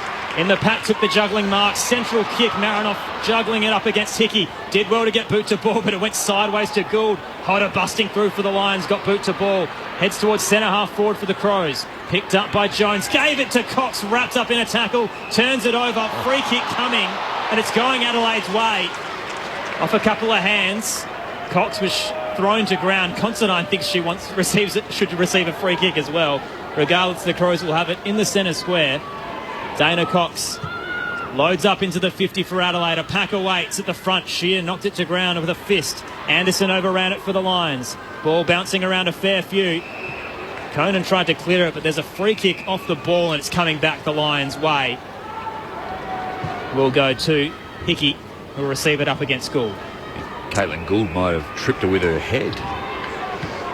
Hickey kicks outside the defensive 50 for the Lions. Numbers there for Adelaide. Martin got a big old shove and gets a free kick as Bates pushed her off the football. Rochelle Martin, who is so good to watch, buzzing around for the Crows, kicks inside the 50. Shear left it behind. O'Dwyer gathers for Brisbane, sends it to the wing where Hodder marks. Falling to her knees on the western wing. The call from the bench is to slow it down. Courtney Hodder's got it just shy of the AFLW logo. Chips short to Bates. 15 and a half gone second term. Adelaide 2-1. Brisbane 2 straight. So Bates called to play on. A central kick towards the square at the front of it. Rochelle Martin got a couple of hands to it. Ricocheted out towards Rachich for the Crows. Sarah Allen now wrapped up in a tackle from O'Dwyer. Got a hand pass away. Rachich and Cox combined, but big tackle from Hodder, who's been everywhere today for the Lions. Wraps her up. Right half forward for Brisbane. A ball up to come. The Crows up by a single point. There's a fair bit of afters as well on the ground. But the reset will come fairly swiftly. Anderson and Cox. So tossed up. Hickey tapped it straight down. Dawes got it to Anderson. Kick into the 50 for Brisbane. Bodie sitting underneath it. It was off hands of Foley, and the mark will not be paid. She thought she had it, stood still and was wrapped up in the tackle. Ball comes out. Foley this time caught by a couple. It'll be held up 40 out from the Lions' goal straight in front. The Lions have worked this really well. They wanted to slow the play down. There's about 100 seconds left. They've been able to wind the clock down, but just edge the ball. They've got an opportunity now before half-time to get a score on the board. Just the third inside 50 for the quarter for Brisbane. Anderson takes it off the pack. Handball to Allinger. Went back and handed it back to Anderson. Just got the handball away under pressure. Wushner left it behind in the forward pocket for Brisbane. She would get the handball back. She curls it around on the left boot beautifully. Jess Wushner inserts herself into the game right on the stroke of half-time. And Brisbane, through limited opportunities, stand up defensively, go the length of the ground and sneak one in before the half. The Lions 3 straight, the Crows 2-1, and we have played 17 minutes in this second quarter. Only 41 seconds to go in this second quarter, and you're right, Shiloh, they just crafted it really well, didn't they? In the past, they've tried to get it going, the pressure of defence, but they've got it to the middle of the ground and they just worked their way through, got it out wide, deep into the pockets, but just the ability to be able to hold it in and then ultimately score. Starcevich does a really good job with his teams of just, starving the oppo with the footy for a sequence of contests, and then somehow be able to just get the ball at the back and wait for a lapse in concentration from the oppo, and they're able to slingshot the ball forward and get those little annoying goals in those last sort of 60 seconds, 90 seconds of the quarter. He's a master at doing that. He was a sneaky half-forward flanker too when he played. Great to have Rod Jamieson and Shiloh Curtis this afternoon. The Lions up by 5. What can the Crows do with 40 seconds left? In the middle, they turn it over with a handball, and Bates can actually send it into the Lions' 50. A long ball, Bodie shoved out of it by Stevie Lee Thompson. No free kick. Rachich with a 1-2 of Foley, and then Sarah Allen can clear it out towards the eastern side. Rochelle Martin sitting underneath it takes the mark for the Crows, and that might do us for the half. Martin hands it out towards Hatchard, caught in the tackle. Couldn't dispose of it cleanly. Martin again comes in for the Crows. Gets it out towards Jones. Up to right half forward. Off hands. It's inside Adelaide's attacking 50. Shear close to the boundary line can gather. Shrugs a tackle. Hand pass over the top. Coming through. Trying to get it clear. Ponta is open in the right forward pocket and pushed out of play on the stroke of half time. The Crows had their chances, but boy is this game living up to the billing. The 2021 AFLW Grand Final has been so hotly contested. And at the major break, it's the Lions up by 5 points. 3 straight 18 to the Crows, 2-1-13. The goal scorers at half-time. Hodder has 2, including a remarkable half volley from the right forward pocket. Wishing up with that late goal in the second as well means that she has her first of the afternoon. For the Crows, singles to Thompson and Ponta. And at half-time, it is Brisbane up by 5 points. 3 straight 18 to 2-1-13 on ABC Radio, News Radio and ABC Sport Digital. Rod Jamieson, Shiloh Curtis, out of breath at times at how fast this game is going. It's hotly contested, everything we wanted, but I can't really tell from here who's going to win it. No, you absolutely don't. When you think that Adelaide's had the momentum and maybe they're working a bit of dominance into the game, Brisbane Lions are able to do what they just did and just sneak one in late, just through slowing the game down, playing at their own pace, dictating terms for the last sort of 60 seconds, and they get themselves close enough to goal and get a shot on. So you don't really feel like either team's had the upper hand, even though the Crows have had the ball in the forward half, 22-10 inside 50s, and they weren't able to craft a scoreboard lead, really. In fact, they've got a deficit now. So it's a fascinating game, and, I'm salivating at the prospect of the Premiership quarter. But to your point, I think what I've liked about Brisbane is their ability to be actually hold on, defend, and then that calmness through the group. You spoke about what Craig Starcevich has been able to impart on this group, and clearly in that second quarter they were able to do it. It was all Adelaide, and 22-10. It does reflect some of them shallow, but they've just gone backwards and forwards, but it just keeps getting repelled by Brisbane's defence. Again, just the speed around the ground, their ability to be able to spread. Probably Brisbane did it a bit better in that quarter. Adelaide weren't able to. There's a couple of times when Hatchard's probably held onto the footy when she's got time to get rid of it and dispose of it, and she'll go, I'll get around. But the tackling in Brisbane has been super impressive. But their ability to be calm when they have to is a real standout. And for me, the biggest telling, the lack of composure of the Crows going inside 50 just means that they're hearing footsteps, and even if they're not, their footsteps are still in their head because there's that much perceived pressure out there. It's a loud crowd. You know, we've seen that they haven't been able to hear some of the umpires' calls and whistles and the like, but there's a lot of perceived pressure, and the Lions have done all the right things to get into half-time in this position, because now, you know, Adelaide has to play from behind going to the second half. They're already hearing footsteps in their head. Their kicks inside 50 are pretty ordinary, and I think that's really come about through that physical pressure. 48 to 30 tackles in favour of the Lions. Fantastic from them. Number one tackling side in the competition throughout the course of the year. So you think the work, or I guess the way that they've entered the ball inside the 50, the Crows, is more decision-making than structural? I think it's execution. Actually, you know, they've had all the time and space. How many times have we seen a player? She's had time and space around her. She's probably had separation, about 2 metres of separation, and they've kicked to a 2-on-1, and they've picked out the defender. Like, is that indecision? I don't think so. I think it's too.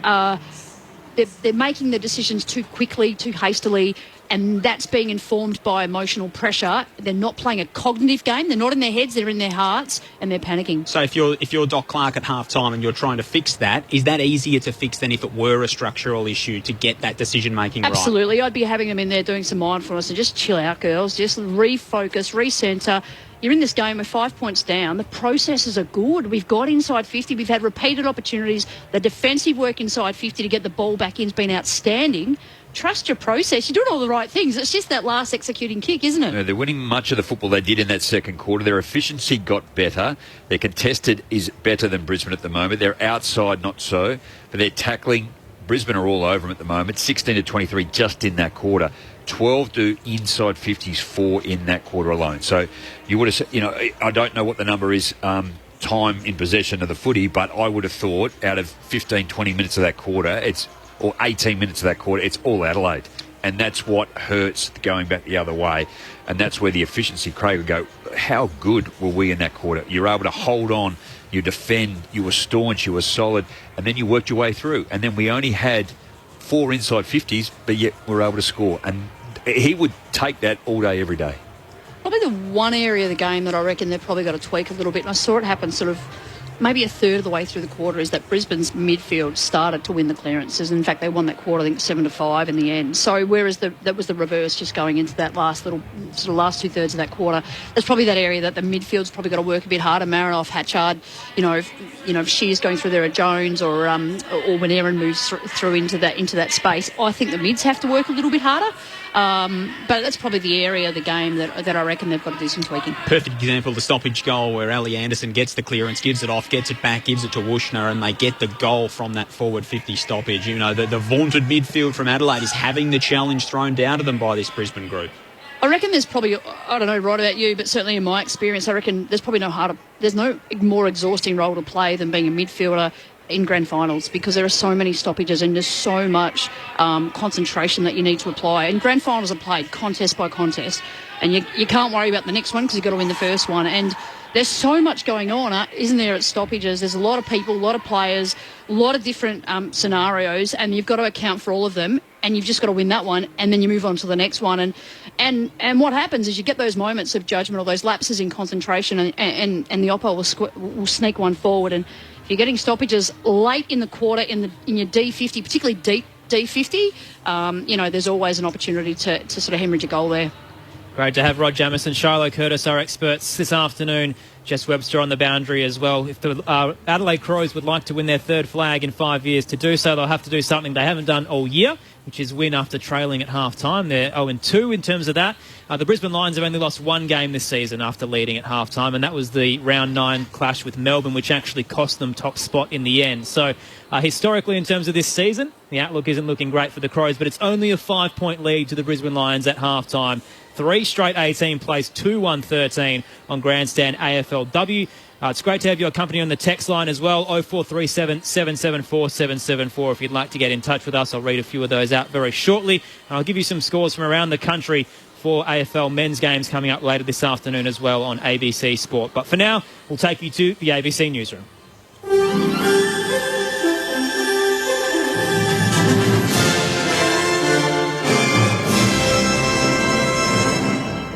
ABC News. Hello, I'm Kerry Worthington. New South Wales Health is investigating possible COVID-19 transmission within a quarantine hotel after 2 families tested positive with coronavirus with the same viral sequence. Tim Swanston reports. 7 returned travellers from overseas have tested positive with the same viral sequence. The 2 families arrived from different countries on different days, but stayed in adjacent rooms on the same floor of the Adena Apartments Hotel in Sydney's CBD. The health department said it's investigating further, and staff who worked on the same floor during the infectious period are self-isolating. All other travellers who were on the same floor during that period have been retested and returned negative results.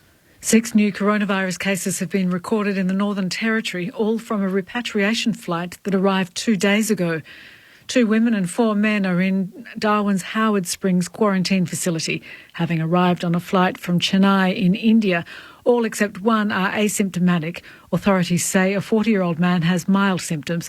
It brings the NT's total number of COVID cases to 120, all linked to travel. The captain of a ship docked off WA's Pilbara coast has been transferred to Royal Perth Hospital after testing positive for COVID-19. The Department of Health says the man, aged in his 60s, was taken off the Aquagenie yesterday afternoon and transferred to Karratha Health Campus for further assessment. He was then transferred to an isolation ward at Royal Perth overnight, where he's currently being monitored.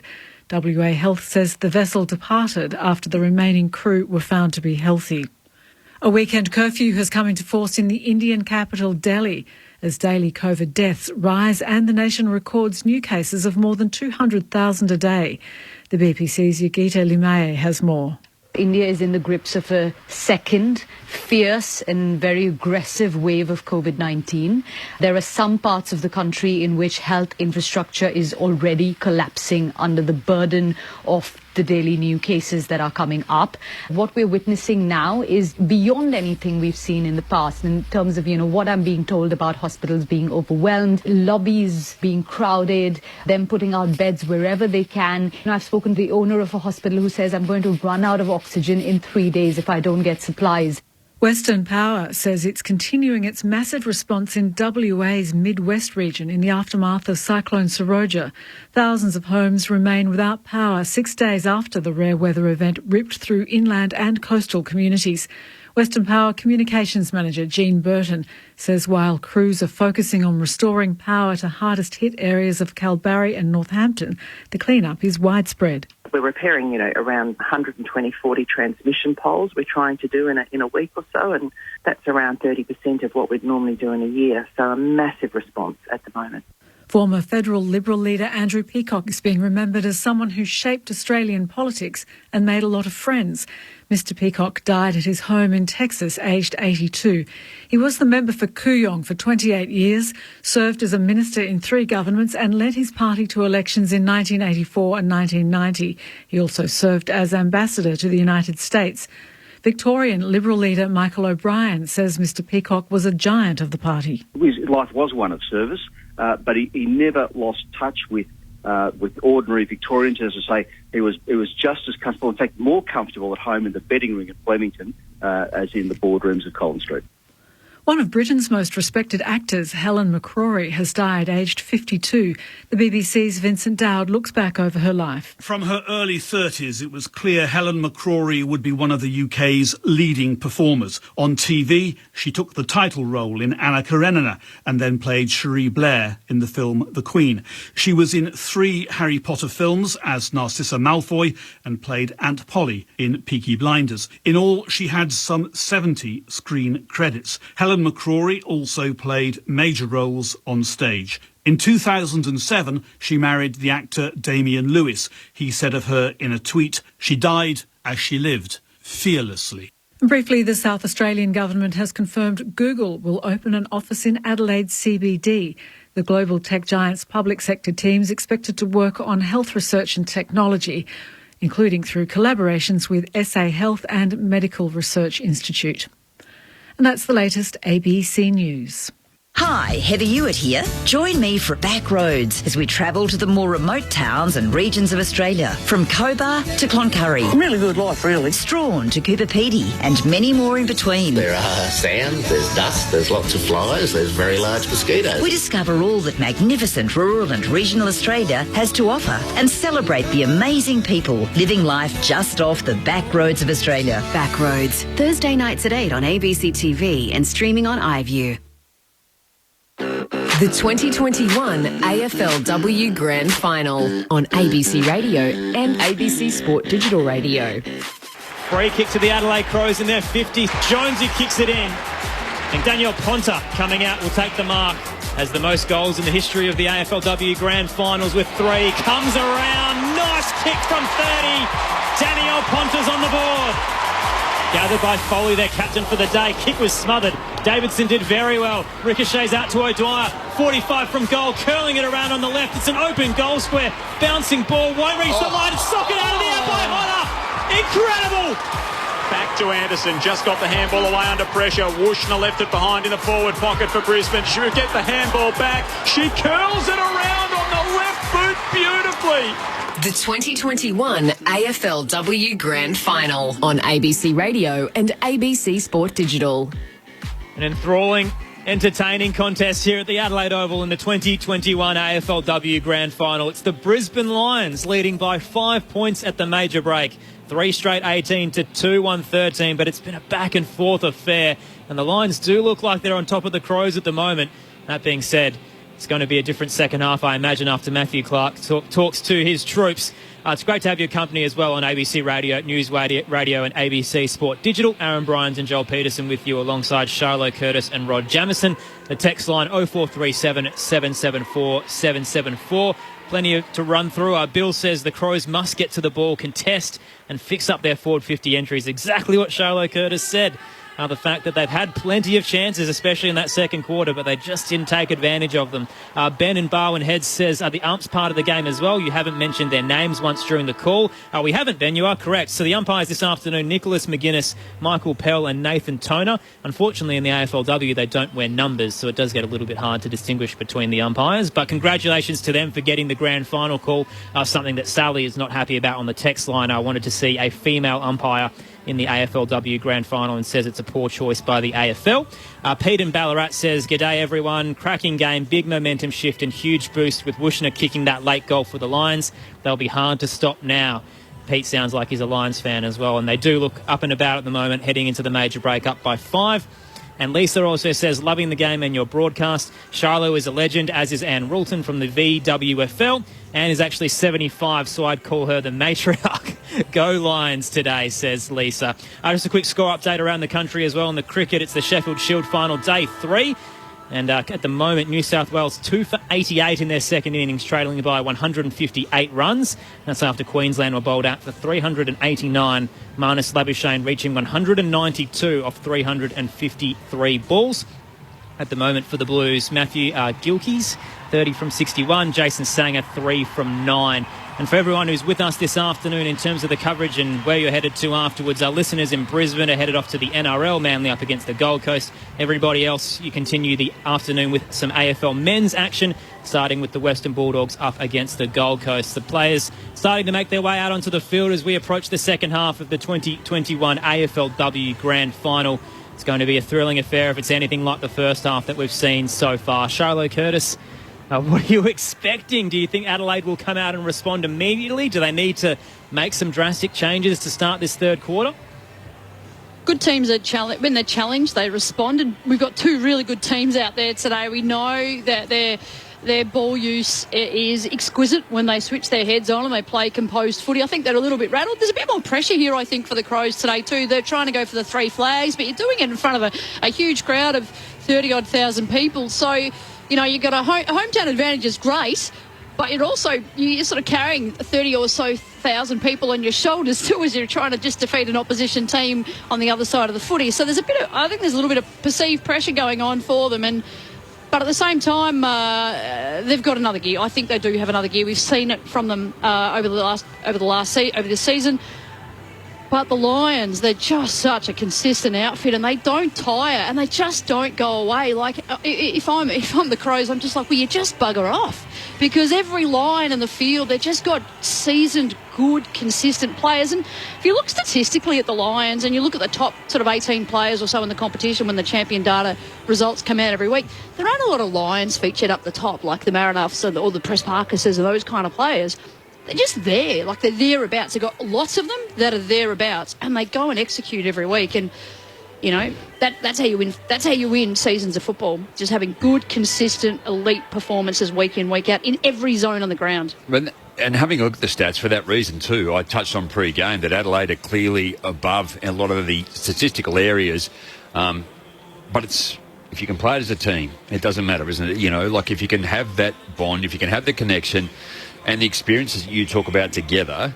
And Brisbane's season has been pretty consistent. Both sides have been pretty solid coming into this part of the year as well. And I'm sure that, you know, you come to Adelaide Oval, everyone that comes here said it's an environment you don't like, so you've got to be able to shut them down. Brisbane had to kick the first goal. They got off to the start they wanted. They were able to defend and do what they needed to do. Adelaide were always going to come. And you always know that whether it's Port Adelaide or whether it's Adelaide here against the opposition, your home team is going to come back at some point, so you've got to be prepared. But I've been really impressed with the way Brisbane have applied the pressure and the way that they've stayed in the game and the way they've used the football and the way that certainly they've used the football by foot a lot better than Adelaide. In terms of the Crows, we touched on the fact that their biggest issue is their entries and the lack of accuracy from them. But Erin Phillips is already in the middle, so do you move her forward and hope that even though these entries aren't great, that she can take them, or do you keep her there and how do you just change and ensure there's some composure in those entries? I think the entries are too high. They're just bombing away. There's no real method and thinking around, which is, I think, that would have been Maddie's Clark message at half-time. Just think about where you're actually putting the footy. In that part of that second quarter, there was 8 Brisbane players on the full back line in the defensive area. Adelaide just kept bombing it back in there all the time. Adelaide haven't taken a mark inside 50 so far that's critical. Today. That's really bad. You know, and when they last played, you go back to round 4, it was 6-15. They took 15 marks inside forward 50 Adelaide against Brisbane last time. Probably for me, there's too many players inside Adelaide's forward line too. I think Brisbane are really flooding back there and chocking up that space. Just hold some players out. You might give up a few, but you might catch one coming out, and then you have a better setup for that inside 50 kick, and maybe you'll get a deeper entry where you're able to get it over the top of the traffic and actually get it closer to goal. We talk about inside 50s in women's football, of course, inside 30s, I should say, in women's football, and I think a lot, as we've talked about, a lot of those entries haven't been that sort of inside 25, inside 30 range. So you might give up a few on the rebounds if you bring some players out of there, but you might catch it one uncontested, and you're able to then just set up and structure your kick moving forward and get those better positions in front of goal for shots. Chloe Shear's only had 3 disposals. She is the best kick. I would almost bring her out to the 30-40 metre, push all the ones back, say decoy Erin, go to Chloe inside 50, and she'll nail it from that distance. So Brisbane lead by 5 as we get set for the second half on the Crows' home turf. And it's O'Dwyer who kicks the Lions forward. Lovely one-handed gather from Arnell, and the handball to Bates, who bangs Brisbane toward left half forward. Standing under a high footy is Wardlaw. Rachich did well for the Crows. Chiselled a little kick around the corner. Jones went up and knocked it down to Marinoff. Her kick toward the wing is cut off.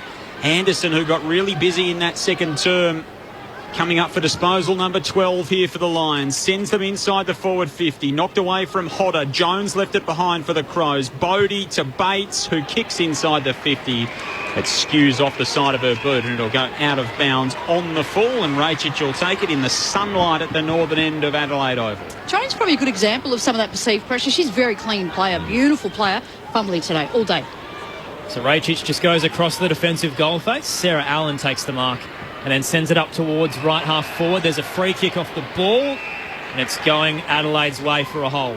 Dakota Anderson, she's only had a couple of touches, really, 2 today, so a bit of frustration in amongst that. Hatchard plays on and hands it off to Rachich. She'll centre a kick and turn it straight over. O'Dwyer sitting, waiting all alone, took it on the chest. The Lions heading towards 50 once again. O'Dwyer sets it up over the pack. Went past Wardlaw. Stevie Lee Thompson tries to gather but fumbles. Flicks a hand pass out. Hodder was right there but up against Allen, and the height mismatch was too much. The Crows clear it through Thompson, but again just hits the chest of a Lion. It's rushed. Anderson, handball to Bates. Went looking for Zilke, who's turned it over. Phillips kicks into the centre of the ground. Another mark under pressure from Bree Conan. She has been a rock defensively for Brisbane. Goes toward the eastern side for Campbell, who kicks inside the 50. Hatchard couldn't mark, collected it at her feet, tumbled it back into the centre. Leaving it behind Ponta. Gould swoops on it for the Crows. She kicks to centre half forward. Woodland the target. Opposed by Lutkins. Spun out of traffic, then got caught. Handball off to Ponta, who enters the 50 and is run down. Nat Grider, closing speed aplenty. Rode Ponta into the turf, might have saved a goal for the Lions, who stand up defensively again. Crows again had the numbers 2-on-1. They just needed that forward release hand pass, coughed it up. So Anderson tried to clear it for the Lions down the western side, out on the full. Phillips sends it towards the 50 for the Crows, off hands, waiting at the back. Ponta, 45 from goal, puts it across the face. It's still in play in the left forward pocket, dashing out Campbell, dropped it on her boot, rolled over the boundary line. Woodland wants to deliver it and will not get it. Boundary throw in to be tossed in, about 15 out from the Crows' goal in the left forward pocket. They're down by 5, early stages of the third quarter in the AFLW Grand Final on ABC Sport. Best result was a goal, second best result was that. Metcalf and Hickey in ruck. Hickey thumps it forward for the Lions. Conan left it behind, got it, tackled by Martin. And a ball up inside 50 for the Crows. Bree Conan has been a star today. 30 out in the left forward pocket for Adelaide. Phillips puts her head over it, tries to rip it free. Guess who's tackling her? Bree Conan, again on the bottom of the pack. She's done all the hard stuff. The ball's not coming out. The crowd thought maybe the umpire was poised to ping. Instead, they cross the arms and have another ball up, still inside forward 50 for Adelaide. Quick reset, Hickey with the double fist down. Anderson was there, got it out towards Bates. Clearing kick for the Lions. Heads out towards right half back, bouncing in front of Davidson. Favoured Allen though, that's Sarah for the Crows. Shepherded Hatchard, who could gather. Hand pass out to Cox, whose kick is smothered. Great desperate diving attempt from Bodie. The Lions under pressure now at right half back. Brought to ground, ball now held up. Over the top of it, Marinoff just trying to rip it free. Bates got it out for the Lions. Gives it to Anderson. Curling kick around the body towards centre wing eastern side.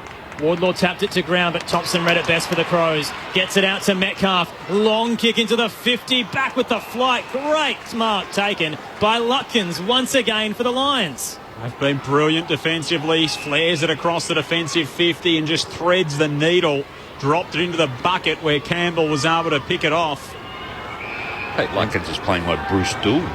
and that's what she's done in 41 games for Brisbane. She has been outstanding. Probably doesn't get the plaudits that she deserves. There's an injury on the outer side. It looks like a Lions, the Crow who's down on the outer side. Meanwhile, O'Dwyer's run down. Getting to her feet over there. Is it Dana Cox? Considine, is it? Dana Cox, I think it is. Dana Cox. It looks like it is, who's just getting to her feet off the eastern wing. She was down a long way behind the play.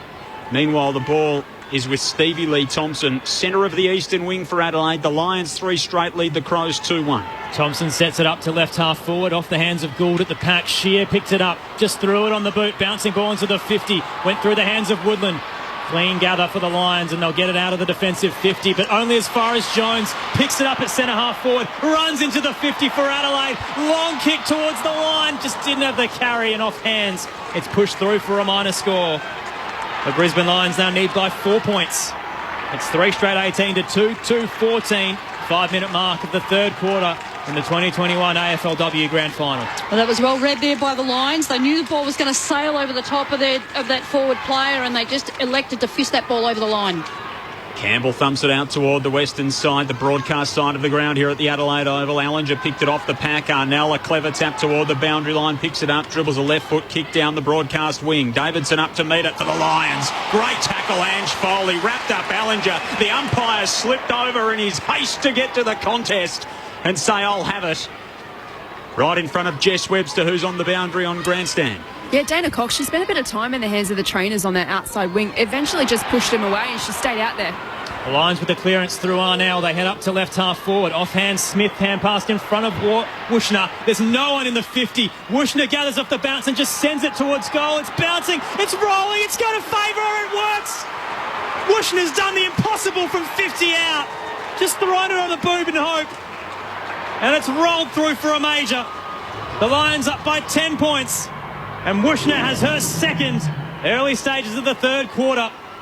It's Brisbane 4 straight 24 to Adelaide 2-14. 7-minute mark on grandstand AFLW.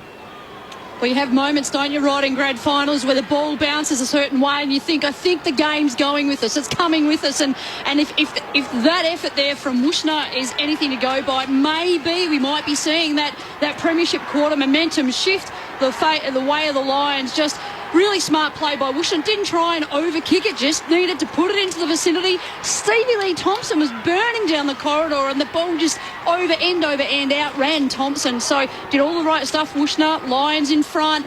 They're playing the percentages and they're playing good one-on-one footy. Part of the percentages too, they actually are protecting their teammate as well when they're coming out. They're actually having players run at the football and others protect and hold off the defence to be able to allow them time to use the football. Found herself out of the side at the start of the year. Wushner, her first game this year, kicking multiple goals. What a time to do it.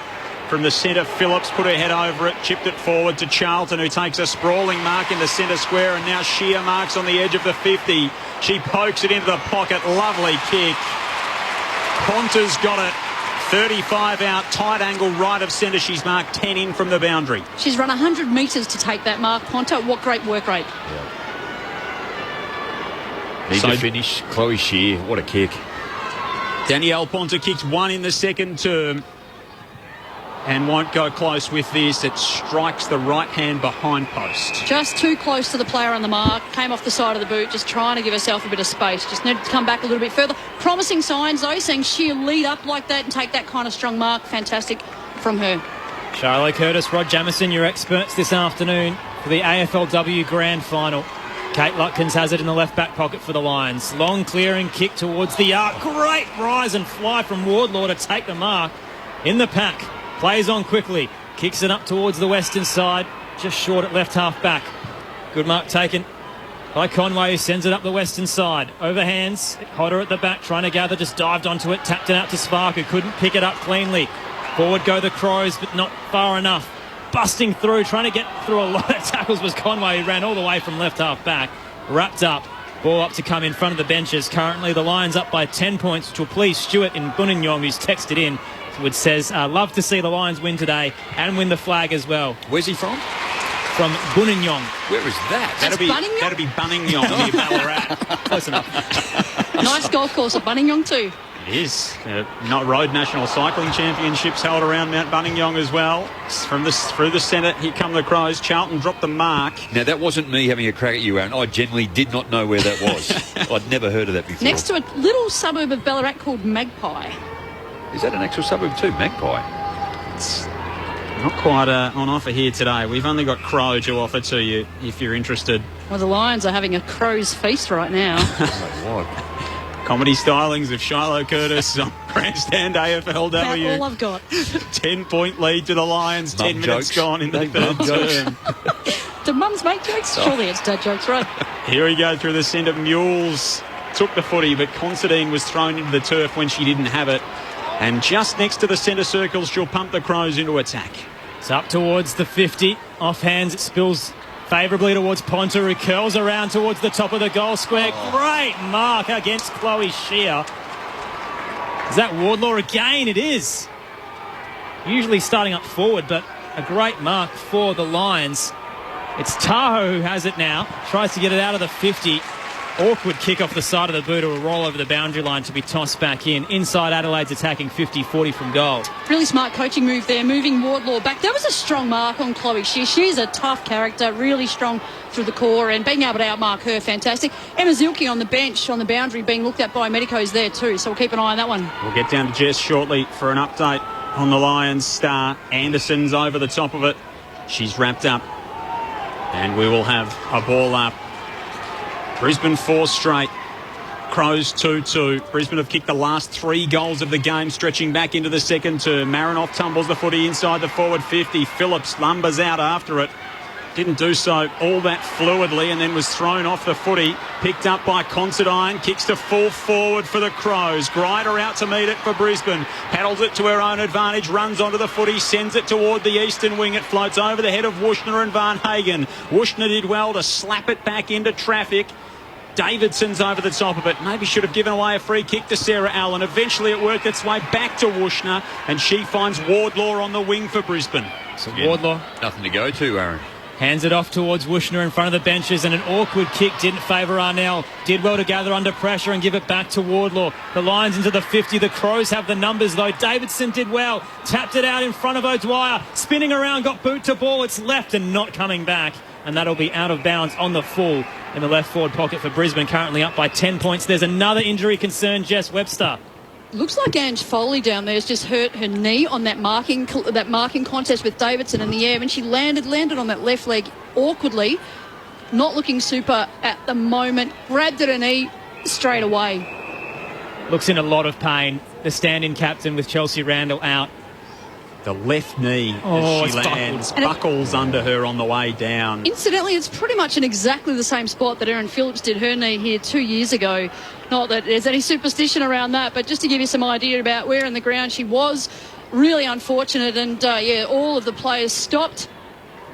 Lots of her teammates around her, and certainly the medicos with her. The trainers are trying to console her. That's how upset she is right now on the ground. So Mariana Raichu, Jan Hatchard and Hannah Button have rushed over to her. She's getting to her feet. And Dakota Davidson too. She was over there from a Brisbane, so team spirit. And of course we remember those scenes from 2019, Erin Phillips going off on the card and every player on the ground coming over to her to recognise her contribution to the game and also that injury. Phillips came over and just patted Foley on the back and walked off and just shook her head almost as if in disbelief, knowing all too well the situation. Well, Foley turns 33 later this year, and you don't have a lot of time left in the game when you tick over 30, so you don't want to lose any footy time, and she might have a bit of a realisation of what might be ahead.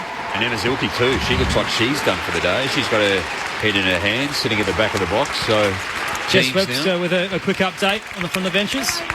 Yeah, it really is emotional scenes down here. Ange Foley in tears as she comes to the bench. Emma Zielke, right hamstring iced up. She's done for the day. That's a big out for Brisbane. Ange Foley as well looks like she's going straight down into the rooms. So both captains now out of the grand final between Adelaide and Brisbane. The Lions up by 10 points, late stages of the third. Reset. Trying to be tapped down towards the Lions' advantage. Arnell just caught in a couple of tackles, and we'll get a ball up outside of Brisbane's 50. I don't have a medical bone in my body, but Ange Foley just walked off. I wouldn't have thought she would come back on after looking at how that happened. Arnell goes inside the 50 for the Lions. Van Hagen's there. Rochelle Martin over the footy. Handball into trouble. Arnell knocked it loose and then goes again and then again at ground level. Anderson's there for the Lions. Tries to get it free. Cox a handball up to Hatchard. Curls it around the boundary on the wing. Bounces off the chest of Lutkins. Spills to Phillips, who kicks toward half forward. Tahoe, the South Australian product, left it behind. Sheer swoop for Adelaide. At right half forward, into trouble. Handball pinched. Lutkins got back there to cut it off. Did well. Sent it across the defensive 50 for Conway, who chips forward. And they can build something here, Brisbane, through Bodie. They lead by 10 points, 15 gone, third term. Bodie gives it back to Conway, running through the eastern side. Kick went over the head of Wardlaw. Crows have numbers sitting back. Cox picks it up and just chips it where it came from. Charlton sitting underneath it, takes the mark for the Crows. Doesn't waste any time. Hand pass out wide. Mules pushing it forward inside the boundary line. Jones giving chase. Under pressure, though, and pushed over the boundary line. It'll be tossed back in, close towards left half forward for the Crows, down by 10. And just restating, both captains for the sides, Ange Foley and Mazelke, out of the game with respective injuries. So Zilke a hamstring and Foley what looked like a knee. Metcalf worked Ticky out of the ruck contest, gave away a free kick in the process. Explains to the umpire very calmly that she wasn't all that pleased with the decision. Yeah, well, I don't know if you're a lip reader. It might not have come across that way. Ball back into the centre for the Lions. Campbell takes the juggling mark, kicks inside the 50. Wushner's out after it from where she kicked an incredible goal from earlier. This time ball bounces over her head, so she tries to flick it back that way. Picked up by Thompson of the Crows. Her kick to Bates. She left it behind. Went back and just thumped it forward to the numbers of the 50. Now the run of Kathy Spark, who bounces it toward goal, and it'll be socketed through on the line by Lauren Arnell, who got out the back and used her footy smarts to perfection, reading it beautifully, running into the open goal. And she soccers Brisbane 3 kicks clear, closing in on three-quarter time. It could be a match-winning lead. 17 played third quarter. Brisbane 5 straight 30. The Crows 2-2-14. What a valuable veteran presence she is. Well, that just started with Kathy Spark, didn't it? She just worked super hard. She was outnumbered. She was in a 1-on-3 situation. She tapped the ball to advantage of her teammates, and they got the ball out deep into space. And Arnell, front spot, they kicked it over the traffic, Rod, and they just knew that they had all the play. Spark here kicks it over. Spark kicks it over their heads, and just keeping their feet, running to position of advantage, toe poking it over the line, and Davidson and Narnell both celebrated as if they both kicked it, but it was a bit of a team effort, wasn't it? That's what I was looking at. Dakota Davidson, she just went behind the goals and just got down and gave it to the crowd, right directly behind the goals. 3-on-1. Adelaide had to win that footy. Brisbane were able to keep it alive, and the result they got was a goal. It's the Lions up by a game-high 16, and they've got the clearance as well. Anderson runs to right half forward, sends it into the 50. Wardlaw dropped the chest mark. Under pressure, she tapped it out to Arnell.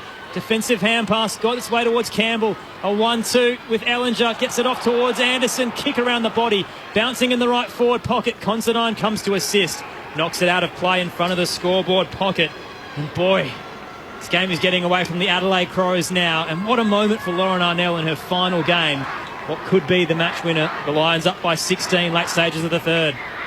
4 on the bounce now for Brisbane. They kicked one late in the second term. Wonderful roving from Dawes. Held without it. Free kick.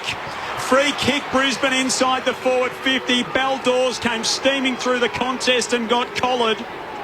And she will have her shot right at, if not after, the siren. Well read too, wasn't it? Just dropped it straight down, came through, played it well.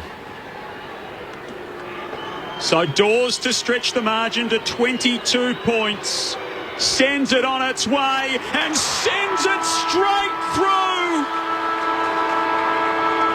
The Lions rush to her from everywhere.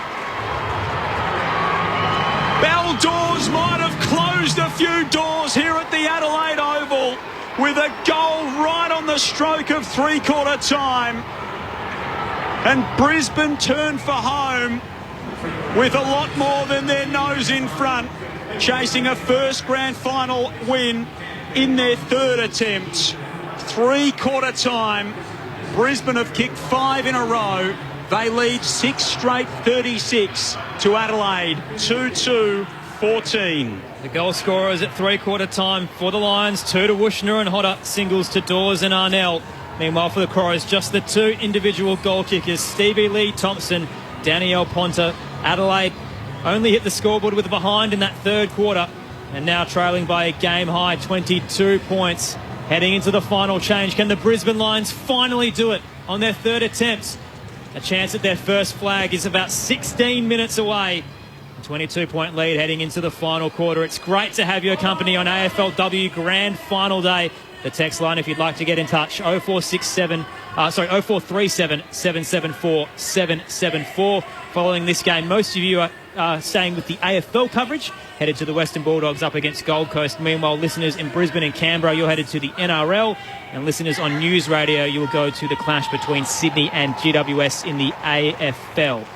Meanwhile, here at the Adelaide Oval, Brisbane up by 22 points in the AFLW Grand Final on ABC Radio, News Radio and ABC Sport Digital. This is Grandstand AFL. Hi, I'm Emma from The Wiggles. We're celebrating 30 years with our friends at the ABC. Join us for We're All Fruit Salad, a collection of our favourite Wiggly tunes from the last 3 decades, featuring original classics like Hot Potato and Rockabye Bear, plus new favourites from Anthony, Simon, Lockie and me, Emma. We're All Fruit Salad, the Wiggles' greatest hits. Watch the collection on digital or DVD and listen to the album wherever you get your music. The 2021 AFLW Grand Final on ABC Radio and ABC Sport Digital Radio. Wushner, there's no one in the 50. Wushner gathers off the bounce and just sends it towards goal. It's bouncing, it's rolling, it's going to favour her, it works! Wushner's done the impossible from 50 out. Now the run of Kathy Spark, who bounces it toward goal, and it'll be socked through on the line by Lauren Arnell. So Dawes to stretch the margin to 22 points. Sends it on its way and sends it straight through. The Lions rush to her from everywhere. Bell Dawes might have closed a few doors here at the Adelaide Oval with a goal right on the stroke of three-quarter time. The 2021 AFLW Grand Final on ABC Radio and ABC Sport Digital. The Brisbane Lions are 1 quarter away from glory. They lead by 22 points heading into the final term over the Adelaide Crows. 3 unanswered goals in the third quarter, 5 either side of half-time, and Adelaide looking like a shell of themselves. It'll be a desperate and tough attempt if they're going to have any chance of finishing with their third flag in 5 years. Huge injury concerns on both sides. Firstly to Ange Foley, the stand-in captain with Chelsea Randall out for the Adelaide Crows, has hurt her knee. Ice, a big bag of ice on it. She is out for the game. Meanwhile, Emma Zielke, hamstring injury for her. She is also out. So both captains missing for the Crows and the Lions. And it's going to take a lot of leadership if Adelaide want to get back in this game. 6 straight 36 to 2-2-14. Aaron Bryans and Joel Peterson with you. Your experts this afternoon to preview what could be a thrilling conclusion for Shiloh Curtis, Rod Jamieson. Well, you know, we always talk about that third quarter being so instrumental in grand finals, and today it absolutely was. Just the Crows here, Shiloh. Chelsea Randall is standing outside the boundary line, and Erin Phillips led them over to huddle around Chelsea Randall, who is outside the field of play here at three-quarter time. So the captain is delivering the address. She cannot enter the field of play, and she is marshalling the troops on the boundary line at the moment for the Crows. Well, there's a moment there that needs to be taken, and Chelsea's certainly done that. That's a benefit of having her on the bench there today. She can't get on the field at any point, can't even go to the huddles at the quarter and three-quarter time break. So she's done the right thing there, brought the girls in. They've been rattled all day. It's been evident since the opening bounce, but the right thing there for her was to try and calm them. We spoke about that at half-time, that they just needed to calm the farm a little bit, calm the nerves, and the game's not gone. And the game has broken open. There's a lot more open, free-flowing play. They know they can do it. They're a good, long-kicking team. They haven't really brought that today, and certainly they've got nothing to lose now, do they, the Crows? They've got to go for broke. Quick, long and direct is what I'd be doing. Brisbane, it's theirs to lose now. They've done all the work to put themselves in this position, and it's been extraordinary. A terrific coaching performance, but a terrific one-on-one contested day for them. And they can't just defend. They've actually still got to score and kick goals, don't they, too? So it's going to be too long. It was Stevie Lee, Ranchich, Cox. There was 3-1 down that end in that 50, and Adelaide should have won the football. I think Adelaide, what they've done today, they've had too many players go at the football to try and win the football. They haven't been clean. But Brisbane's ability to go at it, if they haven't taken it cleanly, they've tapped it out and kept it alive. And that has actually made it really difficult for Adelaide on the outside. They've been one-on-one in defence. In fact, they've actually got 1 or 2 or 3 players back to be able to defend when Adelaide have gone forward. And we keep talking about just the efficiency. So the numbers around the football and then the cleanliness when they get it has really hurt Adelaide. The Lions have had nothing to lose today coming into today. They're just going to have a crack. Just have a go and see what you can deliver. And they've been, if you're at the footy, if you've got your hands on the footy, you're half a chance of winning the game. Well, you spoke about the defence. Conan, Greider, Lutkins, Tahu. Like those four, for me, they've just been unstoppable today or impassable. We're 16 minutes away from crowning our fourth AFLW Premier, and it's the Lions by 22 points. In the middle, the Crows through Hatchard. She overran the ball, and the Lions will get the clearance instead. Anderson pushes it towards the southern end, which they'll be kicking to in this final term. Coming in, Cox just busting it through Bodie. Ball ricocheting out towards the boundary line. Hodder wraps up in a tackle. Marinoff can get the clearance for the Crows, though, on the eastern side. Off hands. Charlton does well to gather on the logo. Hands it out wide to Shear, who ducks through a couple and kicks it up to right half forward for Adelaide. Bouncing in front of Jones. She takes it inside the 50. She's 40 out from goal. Runs inbound. Tackled as she kicked it. Hold up. 30 out from goal. Crows players swarming in, as are Lions. The ball just contested and racked up. And a ball up to come straight in front in Adelaide's attacking 50. 30 out. They're down by 22. Right option, poor execution. But it's been the story of the day, hasn't it? Just Brisbane holding up in defence at the last possible moment. Great work from Shannon Campbell. Desperate stuff. Anderson on hands and knees for the Lions. Hatchard's kick smothered. Spilled away to Greider. Kick around the corner marked by Jones. She was knocked down as she marked. Is she going to get 50 and be walked to the goal line? I reckon she is. Yeah, she is. Ola O'Dwyer was walking away from the contest. Eloise Jones was going to take her kick from 20 metres out. Instead, she will go back to the top of the goal square and just breathe some life into this Adelaide crowd. She puts it through. The margin's back to 16, and maybe, just maybe, there's still an inspirational comeback left in this Crows team. 2 times premiers and never beaten in any situation. 2 minutes gone, final term. The Lions 6 straight, the Crows 3-2. Well, I know I'm jumping ahead of myself too, but if Adelaide do win, I hope someone had recorded what Chelsea Randall actually said down there on the boundary. What I loved about that forward thrust, and it came out of their kids. There's no Foley, there's no Randall. Phillips has been well held out of this game. I think she might be playing sore. But I love the fact that the kids are the ones that are going to drive this team forward. There was Charlton, there was Shear, there was Jones, and that's how they got that goal. The kids, it's their time now. If Adelaide's going to win, the kids have to stand up. On the text line, Anne from Humpty Doo says, loving the coverage. Go Lions. It's great to have you accompany this afternoon. Your expert, Shiloh Curtis, Rod Jamieson, Jess Webster on the boundary as well. Tap down in the middle from Hickey for the Lions. Went towards Shear for Adelaide. Had to tackle the ruckwoman instead. Ball held up in the centre circle. Will be balled up. Oh, there's a free kick coming back. Yes, there is. Free kick coming back Adelaide's favour.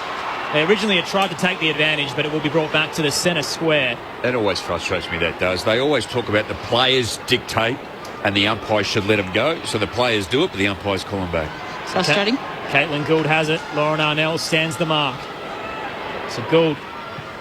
Touched. Been listening to Shiloh Curtis. Tried to send it long, but it was touched off the boot. Marinoff gathered off the bounce. Wormburner into the 50. Woodland out of fresh area after she gathered it. The Lions will clear it with a spiral pump to right half back. It's a bouncing ball, though, that may carry over the line. It's going to be a lasso free kick. Adelaide will receive it. Left half forward, 60 from goal. Can I just say, how's the pace of Hodder then? She outran 4 players to get to the boundary first. Najwa Allen pokes it into the pocket. Phillips a run at it. Had to fly against 4. Somehow brought it down. That was an effort in itself. Arnell inside defensive 50 for the Lions. O'Dwyer gets onto the left. Sprays it on the full. This is where Brisbane have been so good, though, too. They can cop the heat. They can cop Adelaide's pressure. It's in their forward 50. But they've always been able to hold it up in the previous 3 quarters. They lifted the start at the final term here, Adelaide. They trail by 16. 4 minutes played in it. Greider off the pack for the Lions from the deep inside 50. Entry across the defensive 50. O'Dwyer left it behind. Went back and got it. Hands were clean. Bodie tried to kick clear. That was smothered. Bates had a go. Hodder picked it up. Slammed it into the centre of the Adelaide Oval. Sarah Allen, though, just standing underneath it. The Crows had numbers. She'll hand it off. Cox sends it into the 50, and all alone is Tia Charlton. She's 45 from goal. Decides to chip it short. Poncer's leading out. Can't take it. Deep in the right forward pocket now. Poncer has to apply a tackle on Lutkins. Ball rolling towards the boundary line, but didn't carry over. Still in play, right half forward for Adelaide. Stevie Lee Thompson cuts it off and is wrapped up by O'Dwyer. Ball comes out. Hatchard just chips it up. Probably doesn't have the distance. Play on is called. Over the ball, Ponta caught in a tackle. 40 from goal now. Still in the scoreboard pocket, and it's finally held up. Ball up to come inside Adelaide's attacking 50. They've been all over this quarter, and they're down by 16 in the grand final. I'm going to go and buy a Brisbane jumper and put number 13 on the back of it. She's a star. Lutkins. Ball back in from the stoppage. Anderson, handball to Svark, who left it behind. A pirouette. She went back and got it. She ran through the traffic. Just a little sidestep at the critical moment, and then wobbled it into the centre square, straight down the throat of Justine Mules for the Crows. The two-time Premiership player kicks them within the 50 again. Shear goes up, can't mark. So too Hatchard. Marinoff, long left foot kick to Woodland. Couldn't mark. Can she soccer it? No, she can't. Another goal line stand from the Lions. That desperate defence stands strong again. Allen takes the clearing click for the Crows. Najwa Allen puts it back inside the 50. Charlton got hands to it. It's out for a throw-in. Left forward pocket, 40 out from the Crows' goal. They trail by 16 points, 6 minutes gone, final term. Who said defence doesn't win premierships? The Brisbane Lions up by 16. Toss back in. Gould tried to take it out of the ruck, but spilt it. Regathered, but was caught in a tackle by Hickey. The Lion now has it. She's trying to dispose of it. Ball up to come inside. Adelaide's attacking 50. 45 from goal. Quick reset in the left forward pocket. Tap down from Gould. Hatchard tried to get a kick away but was pushed. Anderson gets it out towards Conan, who can clear it for the Lions. Sitting underneath it, the Crows had numbers again. Najwa Allen has it at left half forward. Wants to move it quickly. Back where it came from into the 50. Big rise at the back from Gould at the front. Hatchard juggled it. No one was paid the mark. The Crows just wanted it. The fall of the ball. Gould took it down. And a ball up will come, 40 from goal. And when we think about the inside 50s for the Crows today, 40-20 in their favour, but this is where the ball has gotten to, and then it's rebounded out just 10 metres inside that attacking 50. Hickey in ruck, Bodie a little kick to Anderson and a handball to freeze the run of Conway. Low ball outside the defensive 50. Last in line is Considine. Steps through a couple, got the kick away. High footy inside the forward 50.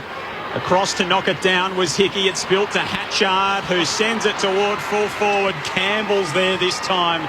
She gets up a little bit sore. She's been in the wars. She had the blood rule earlier. She too, along with Lutkins and Conan and Grider. Just part of that impassable, as Rod Jamieson described it, Brisbane defence today. Sends it out wide. Tahoe takes the footy off the pack. Paddles it out in front of Stevie Lee Thompson. And now Orla O'Dwyer has a go. Soccers it to the eastern wing. It'll go out for a lasso free kick underneath the Max Bashir stand. Centre of the eastern wing. Brisbane 6 straight. Adelaide 3-2. 7 gone last term. Van Hagen just picks out Hatchard, who's all alone at right half forward. Kick inbound. Didn't favour Marinoff. Wrapped up in the tackle. And it's a push in the back. Free kick to Adelaide on the paint of 50. Tightest of angles. Marinoff wants to move quick. Skies it up to a contest. At the fall of the ball, Rochelle Martin was there, the smallest in the pack. Ball still held up, 30 from goal. Another ball up to come, straight in front for Adelaide, down by 16. Have a look how deep that Brisbane defence is here. You've got like 6-on-2 Adelaide-Brisbane favour outside Adelaide's forward 50. Brisbane have packed it forward. Phillips got a kick forward at the stoppage. Ponta threw a hand to it, couldn't mark. Conway again repels for the Lions. Davidson, long way down the ground, rises to pull it in at half-back. Immediately the hand goes out to say, girls, let's just slow it down. She's got nothing to go to. She whacks it up the western wing. Van Hagen last in line across to mark for Adelaide. Just in the shade of the western stand. Cuts it inboard to the AFLW logo. Rochelle Martin dropped the mark. Handball back to Van Hagen. Links up with Hatchard. Now Considine running through the middle of the Adelaide Oval. Has to be quick and get rid of it, and was. Flares it out in front of Stevie Lee Thompson, who cuts a line. Enters the 50. Sends it toward goal. Woodland's there. Knocked away. Campbell again. Fists it out. Boundary throw in. Right forward pocket. And the Crows deep into attack. This is where Chelsea Randall would have been really helpful today. Just having that extra dominant ball-winning player in those one-on-one contests, but they would have had more targets up forward. Toss back in. Metcalf took it out of the ruck and was wrapped up in a tackle. Dropped it. holding the ball. Brisbane free kick. They swarmed her immediately, and Lutkins will receive it in defensive 50. The Lions still up by 16. Both captains out of this game. With only 6 minutes to go, Aaron, too. So finding it more and more difficult for Adelaide to find a way. So Ange Foley with a knee, Emma Zilke with a hamstring. The Lions have it in defensive 50. Conan kicks it out wide. Wushner far up the ground has it at left half back. Inside 50's 12-0 this quarter. Wushner to Dawes. Rising Star nominee earlier this year, Belle Dawes kicks the eastern wing.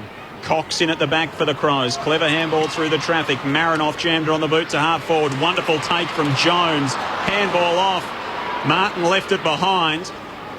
Fires back in on top of the footy to try and rip it three. Her sister Hannah Button's there as well. Neither can take it. In fact, it's going to be a free kick going to Lions.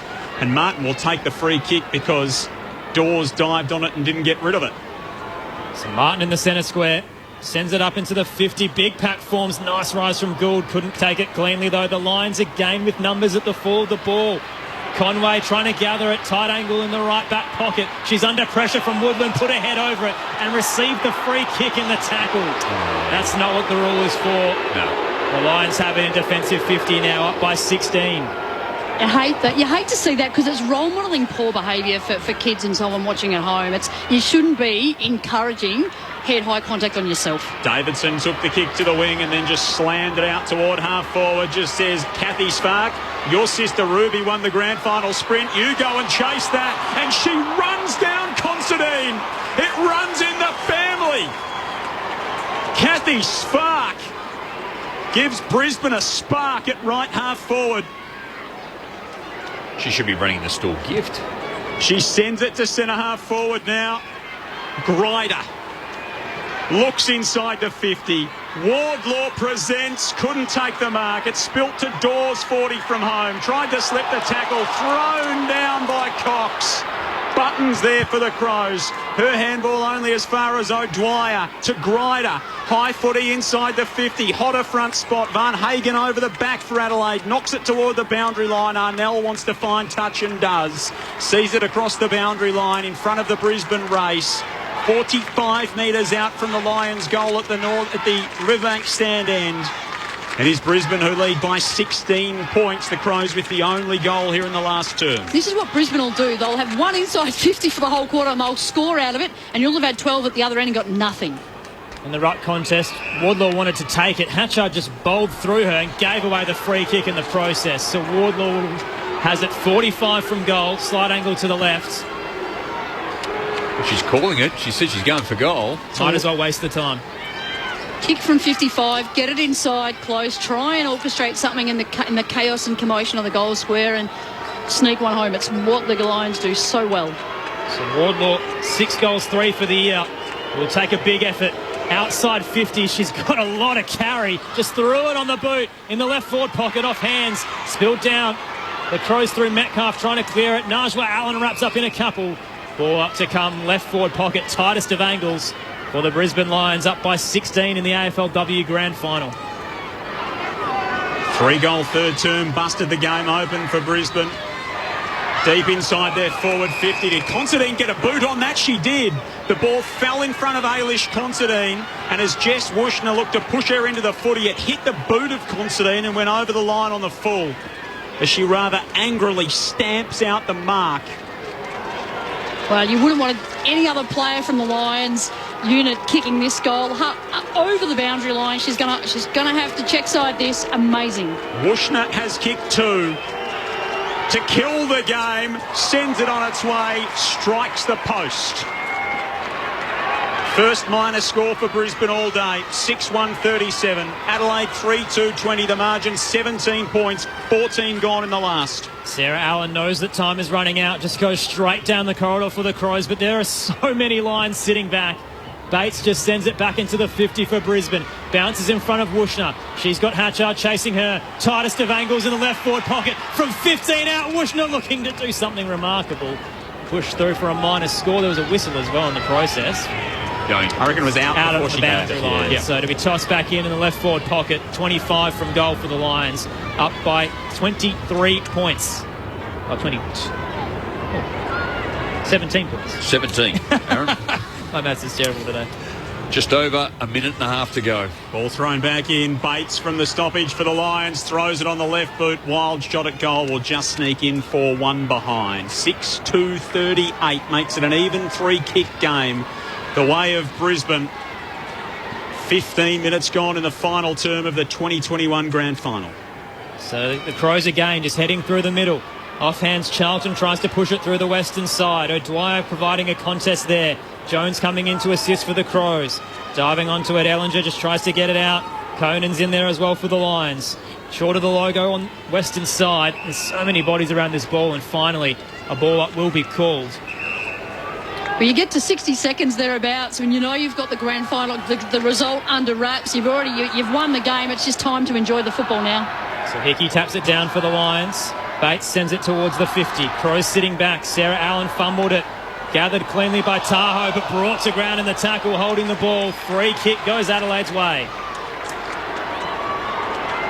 Sarah Allen, one of their All-Australian squad members, been outstanding this year in defence. Slams it into the centre of the ground. Hickey was up for Brisbane. Ponta off hands. Metcalf skews wildly off the side of the boot. Grider marks at centre half back for Brisbane. She can chew some time off the clock. Goes defensively, and really one of the stories of the day. Kate Lutkins, so good in defence, shares it now with Conway at right half back. Brianna Metcalf, 5 kicks, kicking efficiency, 0. So Conway just inside the boundary line, heads up the western side. A pack awaits her. Hatchard was at the front of it, got her hands forward, but Bates can sock her off the ground. There's no one in the 50 for the Lions, but Tahoe can gather, hand it off towards Bates. O'Dwyer giving chase. It's a one-on-one against Thompson in the 50. Thompson pushes it towards the left back pocket. Outside of the boot, she'll kick it up towards the western side. The Brisbane Lions have numbers waiting once again, and they've done it. The Lions are the queens of the AFLW. Third time is the charm for Brisbane. They reach the pinnacle of the code and establish themselves as the new leader of the pack. Brisbane win the 2021 AFLW Grand Final. We will always fight for victory, like it's Troy and there's our goal. All for one and one for all. We will answer to the call. Go Lions, Brisbane Lions, we'll kick the winning score. You'll hear a mighty roar.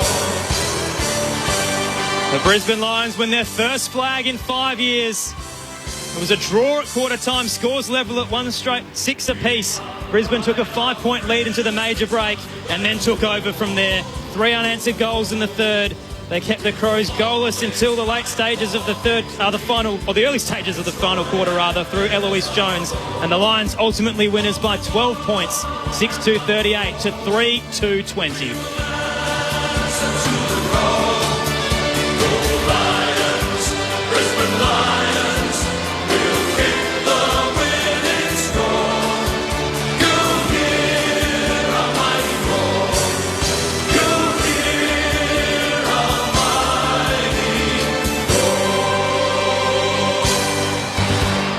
An amazing moment for Craig Starchevich's girls. They've finally broken through for their first flag. Jess Webster down on the boundary with Ali Anderson. I am with Ali Anderson. Ali, 0-9 in grand finals for your life. Yeah. Is this everything that you dreamed it would be? Even more. I think you've been even a part of a few of those losses with me, so lovely to see you. But yeah, no, no words can describe it. It's okay, take your time. Yeah, it's been a long time coming. You're right. Embarrassing. It's totally fine. They say that forwards win games, defenders win premierships. How important were your back six today? I can't even speak. Our backline, we have such reliance on them, and they're so underrated in everything that they do. Bree Conan was an absolute rock all day. She just was absolutely unbelievable. And then our young girls stepping up, we couldn't have done it without them and this whole team. So, yeah, it's pretty amazing. What do you have to say to your fans back home, and what do you think this win is going to do for the female community and up in Brisbane?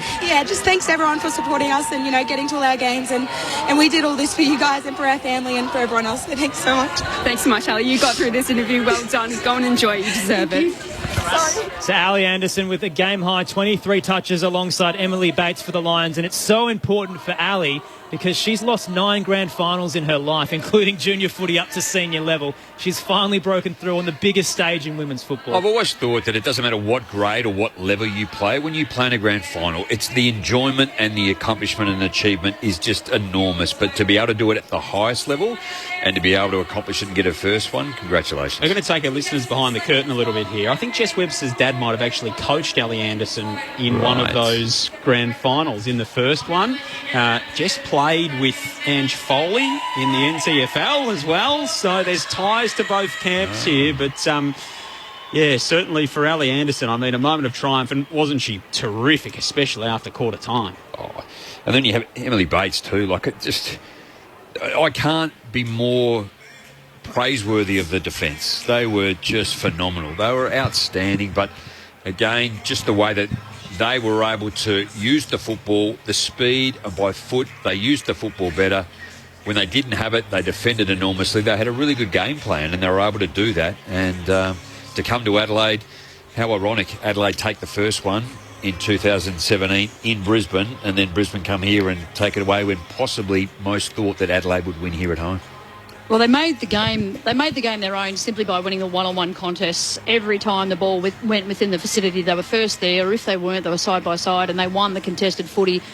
Terrific work. Again, we see the Crows huddled up as well as Chelsea Randall addresses the Adelaide group. You see the celebration on one side down there contrasted pretty starkly with the desolation in defeat for Adelaide, and Chelsea Randall again now allowed on the field after the game has concluded, just addressing the beaten Crows here this afternoon.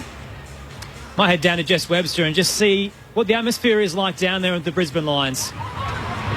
Pretty emotional from my point of view, guys. Obviously being a Brisbane girl and having played alongside these guys back home, but it's just amazing. You can see the outpouring of emotion and how much it means to these girls, everything that they've been through, obviously with expansion and having, players obviously leaving the club, but they keep coming back again and again every year, keep fighting, and now they finally get that moment.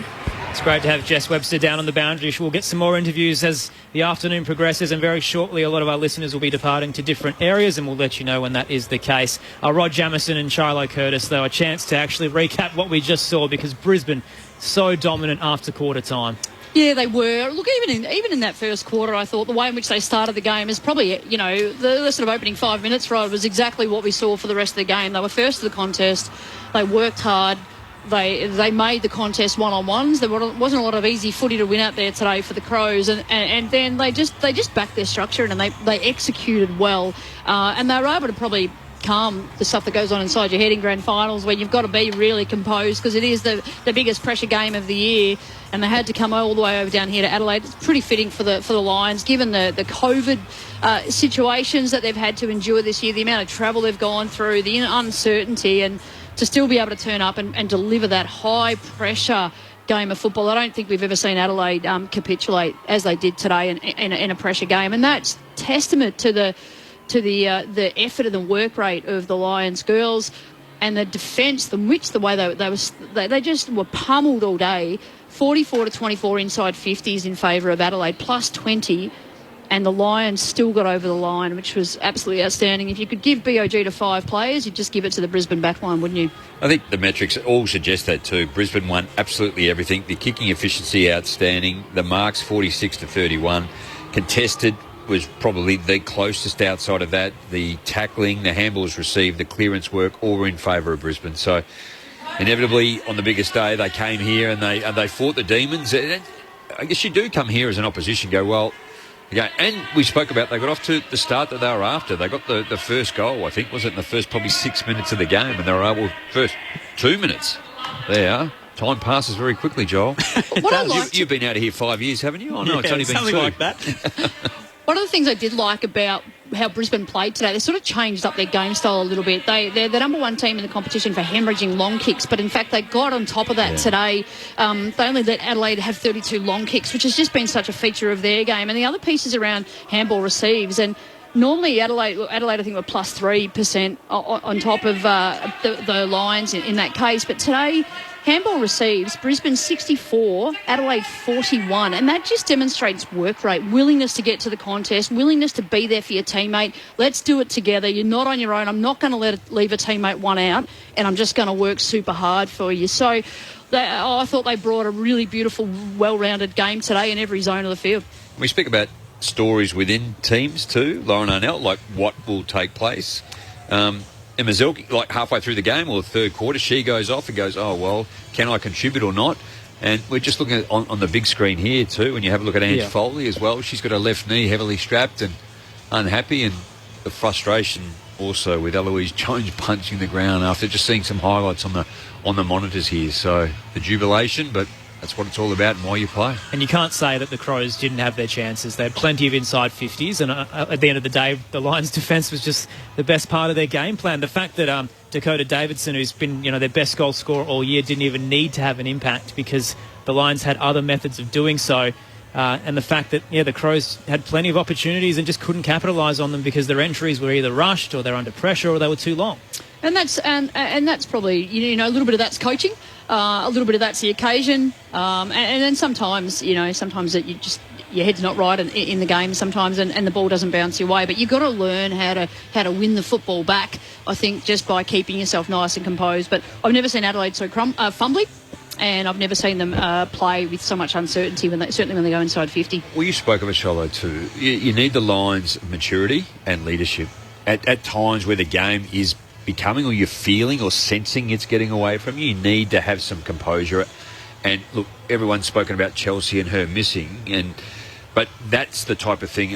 Erin didn't really have an influence on the game today. One, it would have been through delivery when you could up forward, the way that they tagged her and ran with her, but also her ability not to have an impact on the game. So all of a sudden some of the key players aren't winning enough of the football, then which just sort of permeates through the team across all lines, and the pressure. And and the foot, when Brisbane did get it forward, far out, I could sense up here that Adelaide were going, I'm going to struggle to run these girls down. So it could have gone wrong for Brisbane a few times along their journey as well. I mean, you lose that 2018 grand final, and then the captaincy changes hands after that game to Leah Kasler, who took the captaincy from Emma Zelke, and then Kasler leaves to go to the Gold Coast, and Zelke gets the captaincy back, and they bring in the likes of Arnell after that 2018 season for 2019. It doesn't quite go the way they wanted, and then here they are, having worked through so much and so much said about how they'll fall off losing those players.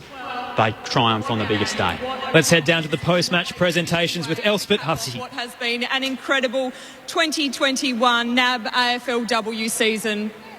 Let's hear it just for the season that was after COVID. Let's have a round of applause.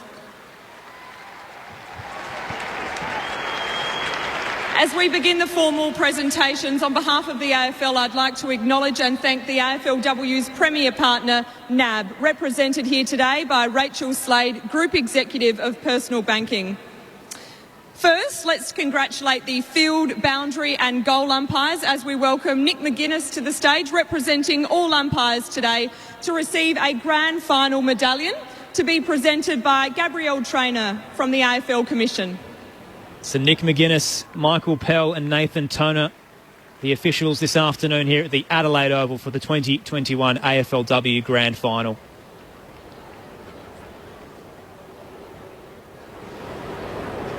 And the crowd, unfortunately, has started to leave pretty quickly. Let's hear a round of applause for our umpires today.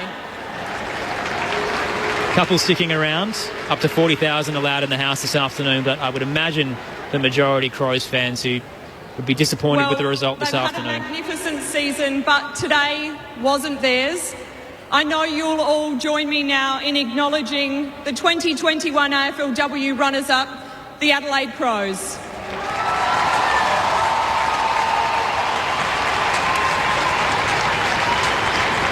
I'd now like to ask Crows captain Ange Foley up onto the stage. She is limping, so I know you'll all give her a big cheer as she hobbles up here today to say a few words. A knee injury to the skipper, who was hand-chosen by Chelsea Randall after she was ruled out with concussion. The Crows lost her midway through the third. A big blow to Adelaide. I've got a bit of a cheat sheet. I don't want to forget anyone. But firstly to Brisbane, Emma and Craig, congratulations. You guys were too good today. Enjoy it. It's going to be a big party, so all the best. Thank our club sponsors, BHP, WorkSkill, and for all your support, and thanks to the league's sponsors too in NAB. Thanks for all your support and thanks for getting behind us. Thanks to our support staff at the club. You guys do an amazing job. There's a reason why we get out in the track and out to games every week, and it's because of the work that you guys do for us, so we're really thankful for that. And just a special thanks to Doc as well, mate. You're amazing. You do a great job with us and we love you a lot, and sorry we couldn't get the job done for you today.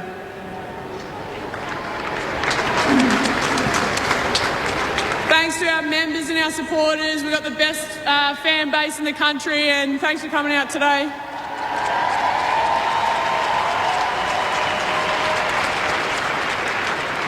And lastly, girls, I'm proud of every single one of you. We're 30 strong. It's just going to put a little bit of fire in our belly. Bring on 2022. Some great words from the interim captain, Angela Foley, who limps off with a knee injury, having to be carried from the field. Premiers, I'd like to welcome AFL Chairman Richard Goyder to the stage to present the player of the match, best adjudged as best on field in the 2021 AFLW Grand Final. And the winner is Kate Lutkins. Bristol.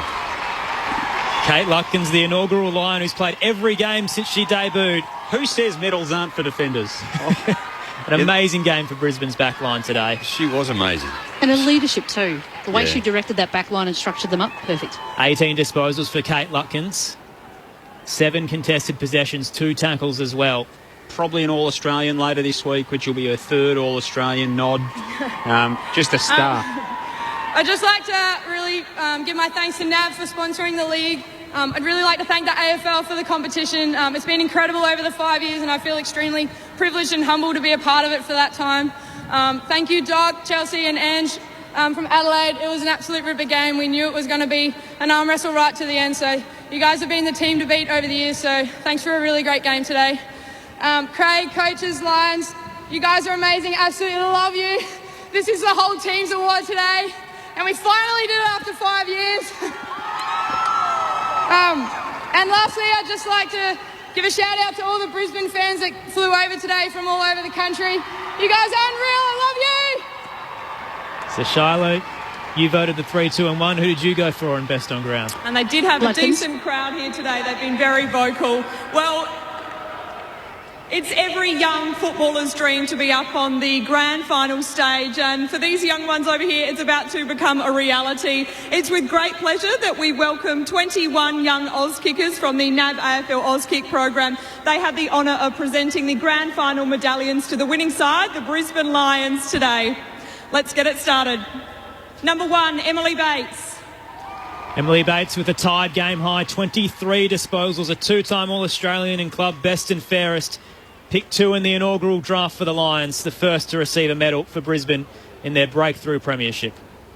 It's awesome to see the little kids involved, isn't it, too? The shirts are so big, the socks are up around their waist, and the shorts, the shirts, they just all blend into one with their socks. Number 3, Brianna Conan. Inspirational. I mean, Mark's back with the flight shy early in the game, just standing up strong. An early contest set the tone. Just sacrificial acts at contests and so on to just hold key players out of the contest. A number of times having Erin Phillips there, making sure she could be ineffectual. Jade Ellinger. A 2018 rookie pick, missed the entirety of last season, wasn't picked to play, and has now played every game this year and is a premiership player for the Brisbane Lions. Number 9, Orla O'Dwyer. It's a long way from Tipperary, and Orla O'Dwyer's right at home in the AFLW, isn't she? Improved this year, up to 13 disposals a game. Just a really bubbly left footer and provides plenty of energy for that Brisbane team. 6 tackles for O'Dwyer today too, and some of them were pretty intense. I think the Irish girls are certainly working out the tackling game here. Natalie Grider. The green beer would be flowing. It's only 7 o'clock in the morning. They've been watching at home this year. Of course, the AFLW been broadcast into Ireland all season this year. I think there's 14 girls on the list, so on AFLW lists. Fantastic. Natalie Grider, one of the best down back for the Lions today. Her first grand final after her third season with the Lions. Sophie Conway is another young Brisbane player who's really taken leaps forward this year. Part of the All-Australian squad, had an ACL in 2020, didn't play a lot of footy and came back, has played every game for Brisbane, was outstanding today on a wing. Absolutely ran her heart out. 14 disposals, 11 Number 13, kicks. player of the match, Kate Lutkins. So now I can ask you, Shiloh, you're 3, 2 and 1. Lutkins, absolutely. Conan. Yep. I thought she was outstanding. And then the other one was Bates through the mid, just her work rate. The 12 handball receives, just the willingness to run her team over the line, fantastic. Didn't have the impact today, Dakota Davidson Jammer, but it was noted, she still brought the energy. Yeah, she was a target, wasn't she, as well? Like, she wasn't always going as far deep, but had to be 1-on-2 or 1-on-3 when the football came out. Well done. That is too cute. But she gave one serious celebration, wasn't it, two, behind? Oh, yeah. Didn't have a chance to She didn't kick even one. kick the goal. No, You just got to be dangerous. You've got to look like you're going to have an impact, Yep. and you're going to draw a player, aren't you? totally. And she played that role really well today. Yeah. Opened the space up for her teammates. Greta Bodie, a Premiership player in her second year after pursuing soccer until 2019, now achieves the best in Number women's 16, football. Lauren Arnold.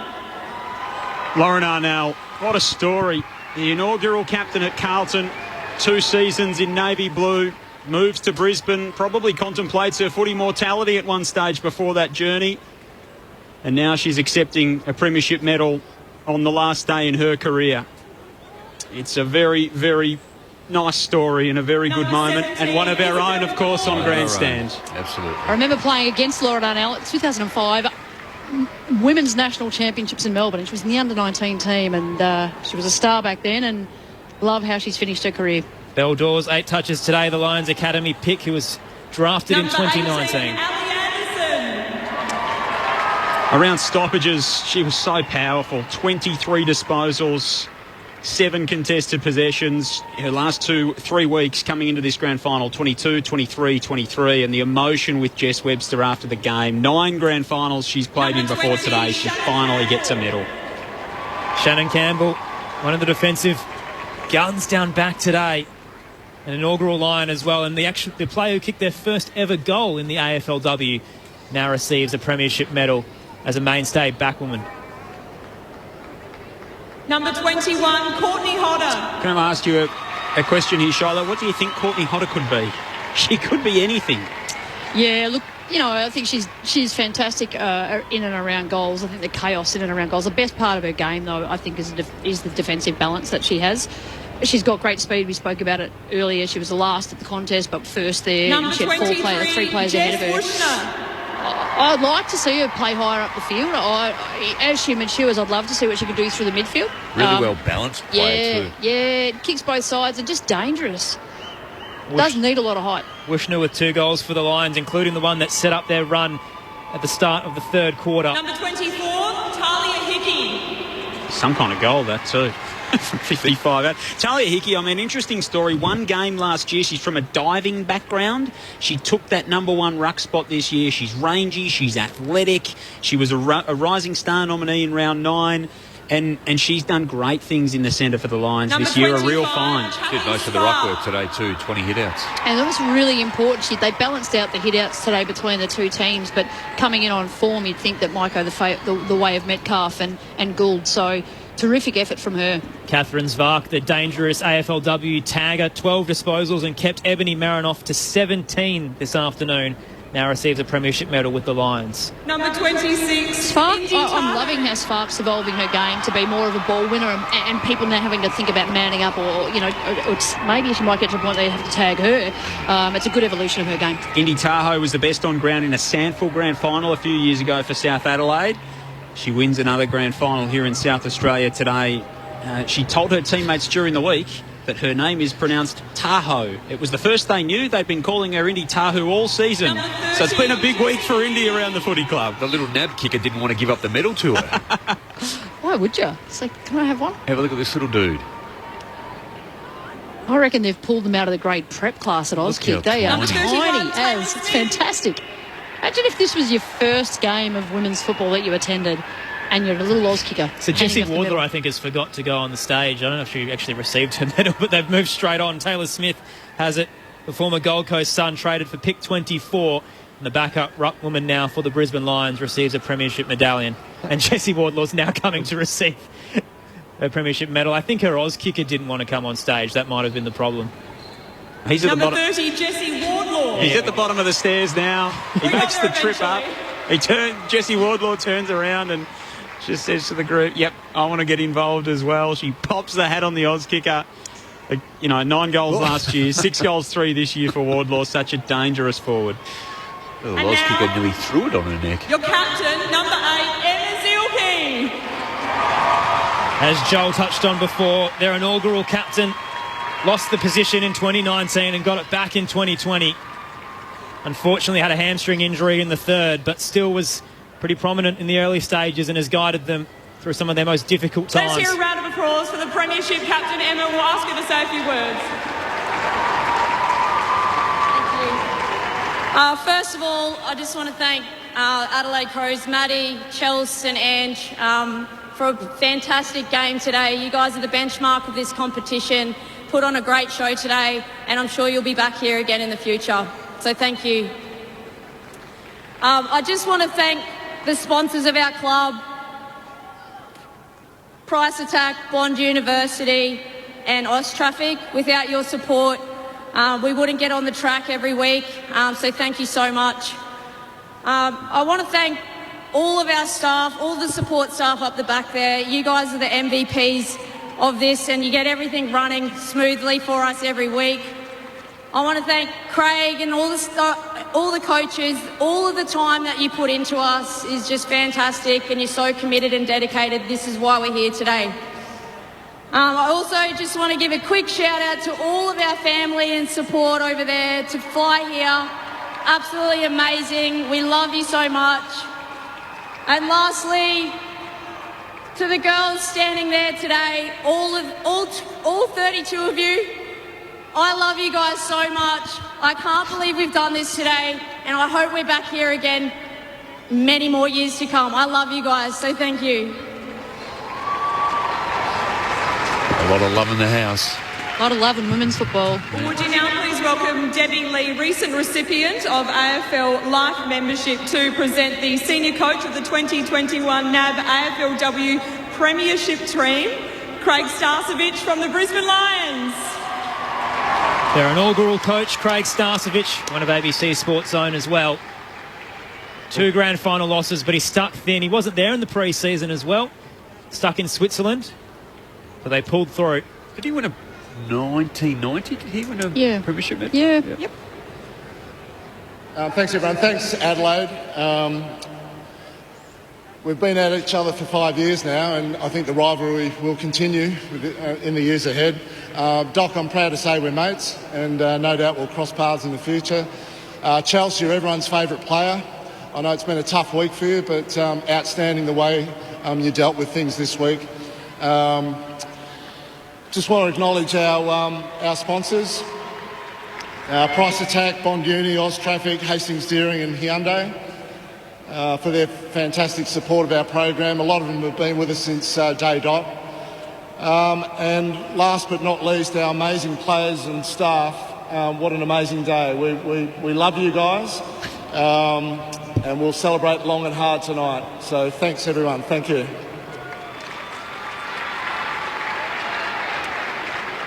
Well, it's with great pleasure that we now welcome Premiership Cup Ambassador Jamie Howe to the stage to present the Cup to the 2021 AFLW Premiers, the Brisbane Lions.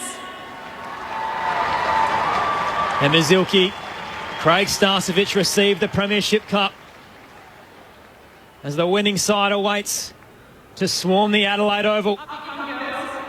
It's taken 5 seasons, but the Brisbane Lions can finally roar. They raise the cup on the Adelaide Oval. winners of the 2021 Grand Final by 12 points, 6-2-38 to 3-2-20.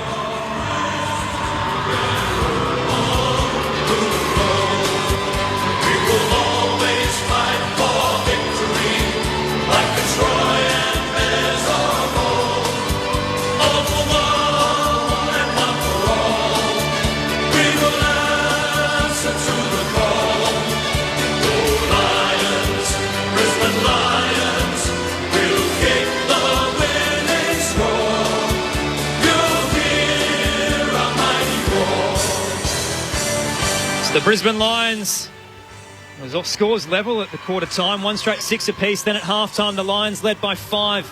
Injuries to Ange Foley and Emma Zilke, the captains for both sides in the third quarter, before Brisbane went on a tear. 5 goals unanswered either side of half time. They led by 22 at three-quarter time, and finally winners by 12 in the 2021 AFLW Grand Final. For our listeners in ABC Brisbane and the ACT, you're about to head to the NRL. Manly up against the Gold Coast. Meanwhile, our listeners on News Radio, you're getting some AFL coverage. Sydney up against GWS, and everyone else, it's the Bulldogs up against Gold Coast in AFL action. Rog Emerson, Shiloh Curtis, thank you for your company this afternoon. Pleasure. Happy to do it again. Great to see you, Shiloh. Yeah, same. Joel Peterson, get back safe in Melbourne, but thank you for coming back to Adelaide. It's been a pleasure, Aaron. What a great game to come and watch. Thanks for the hot chips, Joel. Yeah. Gemma. Thanks to Jess Webster on the boundary. Andrew Williamson, our tech. Adam Jones back in the studio. The 2021 AFL Grand Final goes the way of the Brisbane Lions. Victors by 12 points over the Adelaide Crows. There's a new queen in town. The Lions knock off the pedestal of the competition, and they win the Grand Final.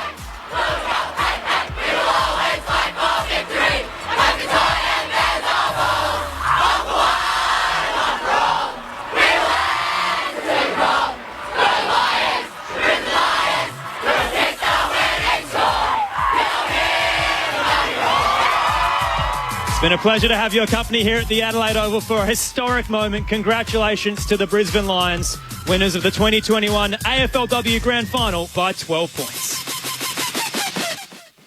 Open your ears to the world with the ABC Listen app. Join Miff Warhurst and Zan Rowe for Bang On as they unpack the week in music, art and culture. This article broke me this week. Where was the editor in this? Or step into someone else's shoes with Conversations. Sarah Konoski and Richard Feidler delve into the lives of ordinary people doing incredible things. James is an English farmer. His family has been farming for hundreds of years. Open your ears to the world with the ABC Listen app. Download for free today.